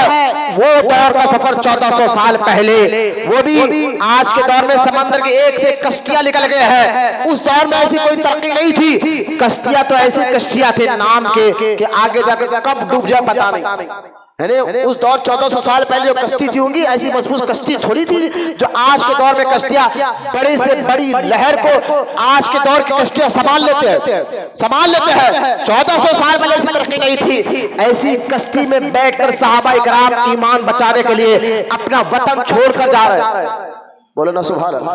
वतन छोड़कर जा रहे हैं। अरे भाई साथ में लेडीज है, फिर मक्का से जिद्दा आना। आज जो लोग हज के लिए गए जाते हैं, जो उम्रे के लिए, उनको मालूम है आज जिद्दा से मक्का जाने के लिए एक से बस है, ट्रेन है, आपको 2-3 घंटे में जो है आप जिद्दा से हरम तक पहुंच जाते हैं। लेकिन आज से 80-90 साल पहले तक आप सुनिए, पढ़े, समझिए, आज से 90 साल 100 साल पहले तक ऐसी सहूलत नहीं थी। जो लोग मक्का जाते थे हज के लिए, जिद्दा से हरम जाने के लिए उनको 3 दिन लगते थे। जिद्दा से हरम जाने कितने दिन लगते थे? आज से 100 साल पहले की बात बता रहा हूं मैं आपको। बंबई से अगर कोई जाता है जो है ना पानी के जहाज के जरिए, वो जिद्दा पहुंचता। वहां से अगर कोई ऊंट लेता, कोई पैदल जाता, कोई घोड़ा ले लेता, वहां से वो जिद्दा से पैदल मक्का काबे के करीब गए तक 3 दिन लगते थे। सोचिए, आज तो बहुत सहूलत है, 100 साल पहले ये था, तो 1400 साल पहले सफर कैसा था होगा? तो कैसे हालात मुसलमानों ने मक्का छोड़कर मक्के से जिद्दा आए होंगे। रास्ते में जंगल, रास्ते में जानवर, रास्ते में मारने का खौफ, लेकिन ईमान से जिसको मोहब्बत होती है, अल्लाह उसके रसूल से जो दीन और कुरान से जिस पर यकीन मजबूत होता है, उन्होंने ना रास्ते के खौफ को देखा, ना रास्ते के डर को देखा। अल्लाह की इज्जत जलाल की कसम, अपने साथ औरतों को लेकर वो निकले मक्के से और जिद्दा आए। और जिद्दा में वो भी कश्ती, आज के दौर की कश्तियों की तरह ही, ऐसी कश्ती में बैठकर वो हबशा की तरफ गए। सोचो कि कमर में दर्द कितना हुआ होगा, उनको समंदर की लहरें कितनी सताई होगी, किस तरह की रातें गुजरी होगी उस कश्ती में जो हबशा के शहर में गए। लेकिन फिर भी ना चेहरे पे गम था, ना खौफ था, ना डर था। वो जानते थे हम जिस रब की मोहब्बत में वतन छोड़ रहे हैं, वो हमारी मदद करेगा, वो हमारी मुश्किलों को आसान फरमाएगा। इसलिए अल्लाह कुरान में कहता है, ऐसे ईमान लाओ। तुम तो थोड़ी थोड़ी तकलीफ में परेशान होते हो। सहाबा को देखो मैंने कैसे बड़े बड़े इम्तिहान लिया है। ऐसे ईमान लाओ जैसे नबी के सहाबा ने ईमान लाया था। और अल्लाह फरमाता अगर लाओगे ऐसे ईमान, इन कुंतुम मुमिनीन, फिर मेरा भी वादा, मैं तुम्हारी मदद करूंगा, मैं तुम्हारी मदद करूंगा। गौर करने की बात है, वो सहाबा इकराम जब हबश चले गए, तब भी दुश्मनान इस्लाम को सुकून नहीं मिला। उन लोगों ने प्लानिंग की और सीधा मक्का से वहां गए और वहां के बादशाह को कहा कि हबशा को कि हमारे कुछ बागी यहाँ आ गए हैं, उनको हमारे हवाले कर दो। लेकिन राजा था, बादशाह बड़ा नेक दिल था, उसने कहा मैं तुम्हारी बात तो सुन लिया हो, जरा उनकी भी बात सुनो, वो क्या कहते हैं। हजरत इमाम जाफर तैयार मौला अली के बड़े भाई उसके महल में गए और उसको सलाम और सजदा नहीं किया।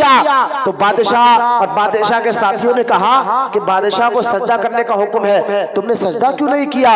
तो इमाम जाफर तैयार कहते हैं हमारे रसूल ने कहा है सजदा सिर्फ अल्लाह को करना है। अरे भाई, उनके मुल्क में रह रहे हैं, उनके पास सेफ है, वहां जाकर इमाम जाफर तैयार मौला अली के भाई ने लेकर डर कर, अरे भाई सजदा नहीं करेंगे तो मुल्क से हकाल देंगे, फिर मुल्क से हकाल दिए तो हम मक्का में पहले तंग कर रहे, फिर वापस मक्का जाना पड़ेगा, तंग किया जाएगा। कोई चीज का डर नहीं है, क्योंकि पता है हुजूर ने यहाँ भेजा है तो बस अल्लाह के अमन अमान में हम आ गए, अल्लाह की हिफाजत में आ गए हैं, लिहाजा तो सजदा किया। तो बादशाह ने कहा ठहर जाओ, इनके मजहब में अल्लाह के अलावा किसी को सजदा करना नहीं है, तो ठहर जाओ, पहले इनसे पूछो और तुम्हारे नबी क्या क्या सिखाते हैं।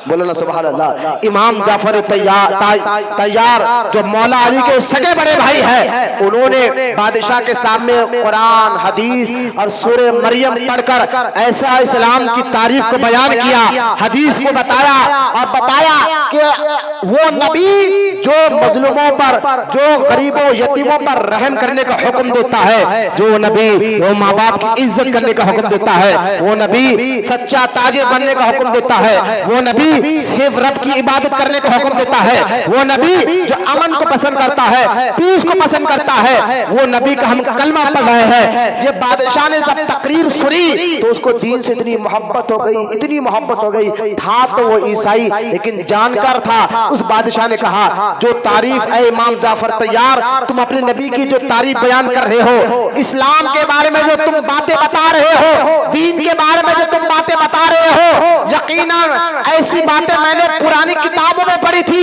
यकीनन तुम्हारा नबी सच्चा है, तुम्हारा दीन सच्चा है, तुम्हारा इस्लाम सच्चा है। यह कहकर बादशाह बादशाह उसी वक्त कलमा पढ़ लेता है। ये थे मुसलमान, बोलो ना सुभान अल्लाह। उनकी तबलीग का असर ऐसा होता था कि आम आदमी तो छोड़ो, राजा बादशाह के दिल पे असर होता था। उनकी मिजाज, क्योंकि उनको यकीन अल्लाह रसूल पे ऐसा था ना। आज के मुसलमान जो आप देखे, हर मुसलमान की बातें कर रहा हूं, आज मुसलमान किस चीज में मशहूर हो रहा है? धोखे में, झूठ में, हर एक की बात नहीं कर रहा हूं। कोई कहे मैं अल्लाह ना करे हमारे अंदर ये बीमारियां तो इसको दूर करें, झूठ बोलना, धोखा देना, वादा खिलाफी करना, इन बातों में हम मशहूर हो रहे हैं और हमें दूर धुटकार दिया जा रहा है। वरना वो मुसलमान थे जो इन बातों से दूर और दीन की ऐसी तारीफ करते थे। अरे आम आदमी तो आम आदमी वक्त का बादशाह भी इस्लाम से मुतासिर हो जाया करता था, दीन से मुतासिर हो जाया करता था। कलमा उस बादशाह ने पढ़ लिया और पढ़कर कहा मक्के के दुश्मनों को जाओ यहाँ से निकलो, जब तक ये मुसलमान चाहेंगे मेरे मुल्क में रहेंगे, अपनी मर्जी से रहेंगे। लेकिन मैं बताना ये चाहता हूं कि सहाबा ने कैसी तकलीफें बर्दाश्त की, वतन छोड़ा, वहां सफर के, फिर यहाँ मदीना मुनव्वरा में अल्लाह के रसूल रहमत कौनैन सल्लल्लाहु तआला अलैहि वसल्लम पर, और दुश्मन खामोश नहीं रहे, तकलीफ पे तकलीफ पहुंचाने लगे। आखिरकार अल्लाह का हुक्म आया, अभी तुम भी मक्का छोड़कर मदीना मुनव्वरा चले जाओ। लेकिन उस वक्त सहाबा चले गए, हुजूर अलैहिस्सलाम चले गए, दिगर सहाबा इकराम मक्का में अपनी प्रॉपर्टियों को और अपनी दौलत को कुर्बान करके चले गए। यहाँ तक के शैतान को इस बात को बड़ी, क्योंकि शैतान है ना दो मुशरिकीन और इस्लाम के दुश्मनों का बड़ा साथ देता, शैतानी कुव्वत बहुत साथ देती है। इसलिए अल्लाह ने फरमाया कुरान में, अल्लज़ी युवस्विसु फी सुदूरिन नास मिनल जिन्नति वन नास। अल्लाह की पनाह मांगो, किससे? जिन्नात से और इंसानों से जो तुम्हें तकलीफ पहुंचाना, ऐसे लोगों से अल्लाह की पनाह मांगो, अल्लाह की पनाह में आ जाओ। लिहाजा ये इब्लीस और शैतान को कभी गवारा नहीं हो सकता था कि अहले ईमान मुसलमान सब कुछ छोड़कर मक्का चले जाए। यहाँ तक कि हुजूर भी मक्का छोड़कर मदीना मुनव्वरा जा रहे थे। तो उस वक्त दारुल नदवा मक्का में अबू जहल का घर था। अबू जहल ने बड़े बड़े मक्के के इस्लाम के दुश्मन मुशरिकीन को बुलाया, वहां मीटिंग की। मीटिंग क्या थी जानते आप? कि मुसलमानों को हमने मारा, तकलीफें दी, उनको वतन से निकाला, फिर भी ये कलमा नहीं छोड़ रहे। बोलो ना सुभान अल्लाह। फिर भी इस्लाम से आखिरी को इतनी मोहब्बत आई तो आई कैसे? इतनी तकलीफें देने के बावजूद भी ये लोग खामोश नहीं है। अपने दीन से, अपने कुरान से, अपने इस्लाम से इनका यकीन और मजबूत हो रहा है, और मजबूत हो रहा है। लिहाजा अबू जहल ने मीटिंग बुलाई, अब बहुत हो गया, कुछ ना कुछ तो करना चाहिए। उस मीटिंग में दारुल नदवा अबू जहल का घर, ये बच्चे फोन अंदर रखो दिया, मुसीबतों में वो अल्लाह के नेक बंदों के पास जाया करते थे। ये आज के दौर से नहीं, सहाबा के दौर से आ रहा है। जब भी सहाबा को भी कोई मुश्किल आती तो वो मस्जिद में आकर नमाज नहीं, हुजूर के दरबार में आकर कहते थे आका ये मुश्किल आ रही है, दुआ करिए। ये सहाबा का तरीका रहा, हर दौर में मुसलमानों का तरीका रहा। मुसीबत आए तो अल्लाह के नेक बंदों के पास जाते, नमाज तो पढ़ते थे लेकिन नेक बंदों के पास जाके आप दुआ करें। हजरत जाम के पास गए कि हुजूर ये बादशाह बड़ा जालिम है, हम लड़ नहीं सकते, हम मार नहीं सकते, आप मदद करिए। हजरत जाम ने अल्लाह से दुआ की। पानी का खोटरा देखे, ये इस करामत इसको कहते हैं, करामत उस चीज को कहते हैं। लोग कहते ऐसा भी हो सकता है। मैंने कहा देखो, जिसको अल्लाह की ताकत और पावर पर यकीन हो वो वली की करामत का इनकार कर ही नहीं सकता। क्यों? क्योंकि वली थोड़ा ही कहते हैं, मैं बता रहा हूं, वली ये कहते हैं अल्लाह की कुदरत है, ताकत है जो मेरे जरिए जाहिर हो रही है। तो लिहाजा उस अल्लाह के वली ने क्या किया, जब लोग आए कि हुजूर दुआ करे, क्या करे क्या करे, अब फौज आ गई है, बॉर्डर के पास खड़ी है, तो हजरत जाम के पास एक पानी का खटोरा था, मिट्टी का पानी पीते थे। उस पानी के खटोरे को आपने क्या किया, हौंदा रख दिया। बोलना सुभान अल्लाह। अरे लोग मुश्किल के लिए आए हैं, बुजुर्ग के पास दुआ करिए सरकार, अल्लाह से दुआ फरमाए। तो हजरत ने क्या किया कि सिर्फ पानी का खटोरा लिया और हौंदा रखा। दीवाने को सारा जहां देखता है, दीवाना खुदा जाने कहां देखता है। पानी का खटोरा रखा कि जाओ मैंने बगदाद को छुपा दिया है। अब ये सारे के सारे मुसलमान खुशी खुशी गए और इधर फौज बगदाद ढूंढ रही, नजर नहीं आ रहा। बोलो ला सुभान अल्लाह। बगदाद उनको नजर नहीं आ रहा, इधर अल्लाह के वली ने खटोरा हौंदा रखा, पूरा बगदाद छुप गया। अब अरे ऐसा कैसा हो सकता है जो साइंस वाले तरक्की करने वाले। मैंने कहा भाई तुम्हें अल्लाह की कुदरत पे यकीन है? बोले है। मैंने कहा अल्लाह की ताकत और कुदरत ये रब की होती है, जाहिर नबी और वली के जरिए से होती है। तुम्हें अगर अल्लाह की ताकत पर यकीन है, कुदरत पर यकीन है, रहना भी चाहिए।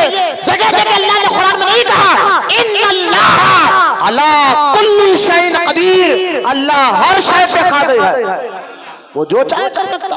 तो उसकी ताकत समझ में कैसे आएगी? ये वलियों की करामत के जरिए समझ में आएगी। वलियों ने ये नहीं कहते वली ये मेरी ताकत है, वो ये कहते हैं रब की ताकत है। ये कहते हैं खटोरे के अंदर पूरा शहर छुप गया, फौज ढूंढते ढूंढते बगदाद नजर नहीं आया, वापस गए, जाकर कहा हुजूर बगदाद ही नजर नहीं आ रहा। राजा को बड़ा गुस्सा है, हिलाको कहा कोई घर का थोड़ा भी इन्हें पता दिया, कोई गांव का थोड़ा ही पता दिया, मैंने पूरे मुल्क की बात की, तुझे मुल्क कैसे नजर आया? दोबारा फिर जाओ, फिर फौज आई, फिर ये लोग मुसलमान अल्लाह के वली के पास आए। दूसरी मर्तबा भी उस वली ने, अल्लाह के वली ने रहम खाते हुए कहा, फिर खटोरा हौंदा रखा, कहा जो मैंने बगदाद को छुपा दिया।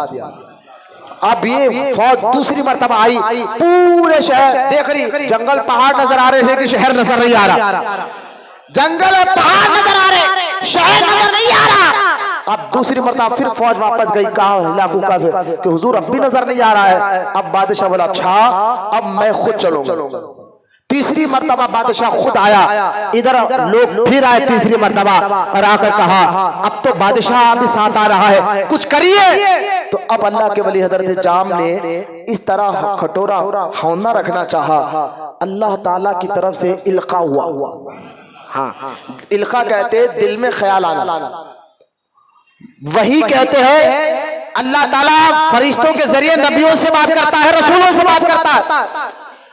एक होता है इसको कहते हैं वही, लेकिन एक होता है अल्लाह ताला वलियों से इल्का कर बात करता है, दिल में ख्याल डालता है। कल के दिन कोई वहाबी आना कहे ये क्या बात हो गई कि अल्लाह वलियों से भी बात कर रहा है इल्का के जरिए, ये कहाँ लिखा हुआ है? ये भी कुरान में मौजूद है। बोल रहा सुभान अल्लाह। हजरत मूसा अलैहि सलाम की माँ का वाकया पढ़कर देखो कि जब मूसा अलैहि सलाम पे, क्योंकि फिरौन नहीं चाहता था कि मूसा पैदा हो, फिरौन नहीं चाहता था मूसा अलैहि सलाम पैदा हो, उसने पहरा लगाया, जिस घर में जिस शहर में बच्चा पैदा होता उसको मार दिया जाता, कत्ल कर दिया जाता। फिरौन ने पूरी ताकत लगा दी, पूरा पावर लगा दिया, लेकिन अल्लाह ने कहा फिरौन मैं अपने मूसा को पैदा करूंगा, वो भी पैदा भी करूंगा और उसकी परवरिश भी तेरे साथ तेरे महल में कर बताऊंगा। तो खैर वाक़या बड़ा तवील है। मूसा अलैहि सलाम पैदा हुए तो अल्लाह ताला ने कुरान में कहा हमने मूसा के माँ के दिल में वही की। बोलना सुभान अल्लाह। वही क्योंकि औरत कोई नबी नहीं है, जितने भी नबी है सब मर्द है, लेकिन ये कुरान की आयत है। अल्लाह ताला ने मूसा की माँ पर वही की। उलमा कहते हैं वही से मुराद अल्लाह ने मूसा अलैहिस्सलाम के माँ के दिल में ख्याल डाला, घबराओ नहीं, अपने बच्चे को एक टोकरी में डालकर समंदर में छोड़ दो। बोलना सुभान अल्लाह। ऐसा नहीं आना बेटा, ऐसा कभी भी नहीं आना, खान दे फैला कर मना है, सरकार ने सख्ती से मना फरमाया। सहाबा इकराम अल्लाह रसूल से इतनी मोहब्बत करते थे, इतनी मोहब्बत करते थे, सरकार खुतबा दे रहे हैं, एक सहाबी खुतबे के दरमियान खड़े हो गए। क्या हो गए? खड़े हो गए। तो सरकार ने कहा बैठो, सिर्फ सरकार ने कहा मुतलक का बैठो। तो हजरत अनस अपने घर से निकल रहे थे, उन तक बात पहुंची, वो घर के बाहर ही बैठ गए। बोलो ना सुभान अल्लाह। एक सहाबी मस्जिद के अंदर दाखिल हो रहे थे, उनके कान तक ये बात पहुंची बैठो, वो घर के वहीं बैठ गए, क्योंकि अल्लाह रसूल का फरमान पर सहाबा दिलो जान से यकीन पे अमल करते। बोलो ना सुभान अल्लाह। तो खैर ये आप गौर करें, तीसरी बार हजरत जाम ने खटोरा उल्टा रखना चाहा, अल्लाह ताला ने वही इल्का किया जाम के दिल पे, ए जाम अब उल्टा मत करो, अब तुम्हारी नहीं सुनी जाएगी, तुम्हारे कहने पर मैंने 2 बार इनको छूट दी, ये कलमा पढ़ने वाले मेरे हबीब के गुलामों को 2 बार छूट दी तुम्हारे कहने पर, फिर भी इन्होंने तौबा नहीं किया। इनकी हरकत वही अल्लाह को, अल्लाह ने फरमाया ऐ जाम, फिर भी ये नमाज पढ़ना, इबादत करना, दीन से, कुरान से, हदीस से कोई मतलब नहीं रहा।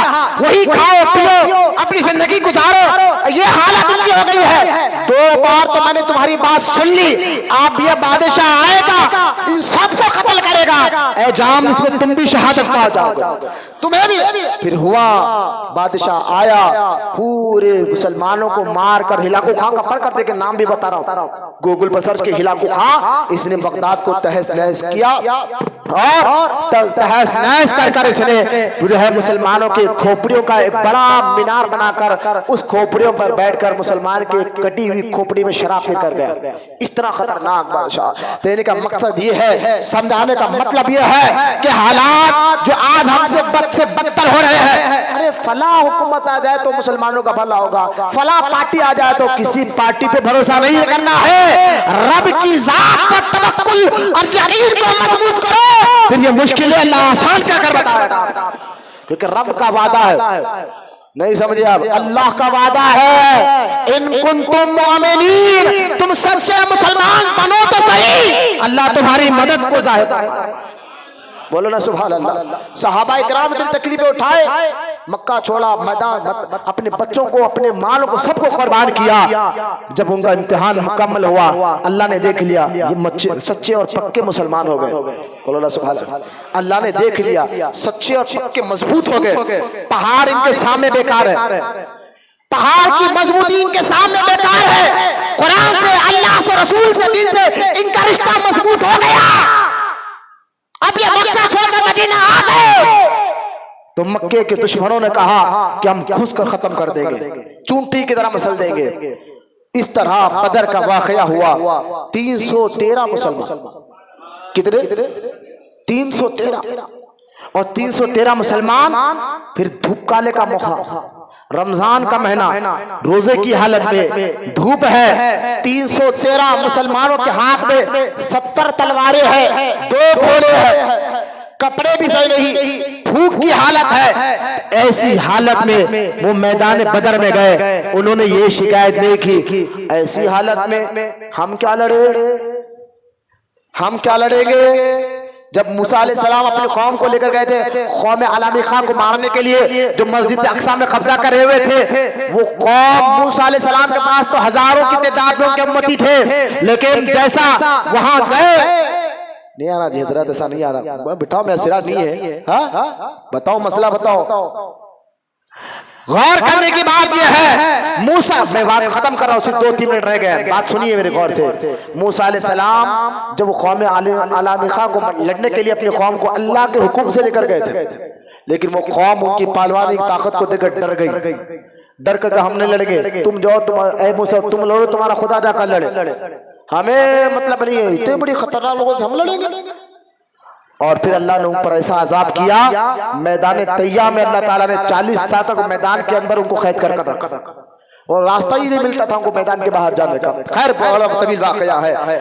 ये मूसा अलैहिस्सलाम की कौम थी, इधर हुजूर सल्लल्लाहु अलैहि वसल्लम के सहाबा, जिनके ईमान के बारे में अल्लाह कुरान में कहता है, क़यामत तक के मुसलमानों को आमिनू, ऐसे ईमान लाओ जैसे नबी के सहाबा ने ईमान लाया।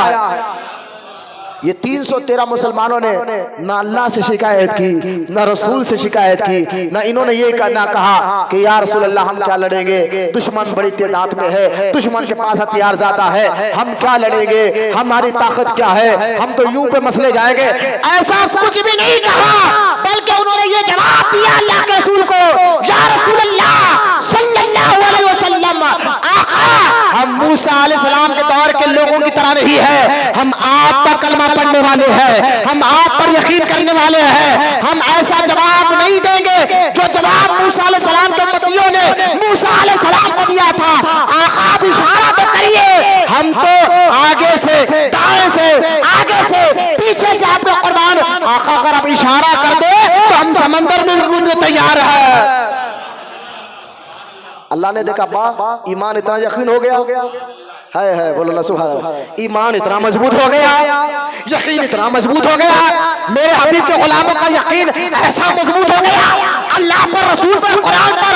अब अल्लाह ने सूरह अल इमरान में कहा, जब तुम्हारा यकीन ऐसा मजबूत हो, अब डरो नहीं ईमान वाला, 5000 फरिश्तों को मैं भेजता हूं जो तुम्हारी मदद करने आ रहा है। ईमान मजबूत हो तो कोई भी तुम्हारा बाल बिगाड़ नहीं कर सकता। ये पैगाम है ईमान की मजबूती का। बदर के मैदान में 313 मुसलमान की मदद के लिए अल्लाह ने 5000 फरिश्तों को भेजाया। बोलो ना सुबह। ये पैगाम आज भी कोई क़यामत तक कोई नबी आने वाला नहीं है। हमारे नबी पर नबूवत का दरवाजा बंद हो गया है। आज भी ऐसे हालात हो सकते हैं। अगर तुम्हारा ईमान मजबूत हो, यकीन मजबूत हो, अल्लाह पर, रसूल पर, फरिश्तों पर, दीन से, कुरान से मजबूत हो जाओ, तो फिर देखो अल्लाह तुम्हारी मदद जरूर करेगा। पूरी दुनिया में फिरो, यही इमामा, यही दाढ़ी रखकर डरो मत। यकीन अल्लाह, जब तक अल्लाह नहीं चाहेगा कोई तुम्हारे मौत, बस तुम दीन पर मजबूत हो जाओ। अल्लाह की बारगाह में दुआ है, अल्लाह हम तमाम को कहने सुनने से ज्यादा अमल की तौफीक अता फरमा। या अल्लाह जितने बूढ़े बच्चे नौजवान यहाँ बैठे हैं, अल्लाह इनके बैठने को कबूल फरमा। या अल्लाह इनको सच्चा आशिक रसूल बना, क़यामत तक इनकी नस्लों में आशिक रसूलों को पैदा फरमा। या अल्लाह दीन से मोहब्बत अता, कुरान हदीस से मोहब्बत अता, इनकी मोहब्बत के साथ उनकी तालीमात पे अमल की तौफीक अता फरमा। या अल्लाह दीन का गाजी बना। या अल्लाह दीनदार अमानतदार बना, सच बोलने वाला बना, अमानतदार बना मौला। सच और अमानत में मौला तूने ताकत रखी, इस पे अमल की तौफीक अता फरमा। वमा अलैना इल्लल बलाग वल्हम्दुलिल्लाहि रब्बिल आलमीन।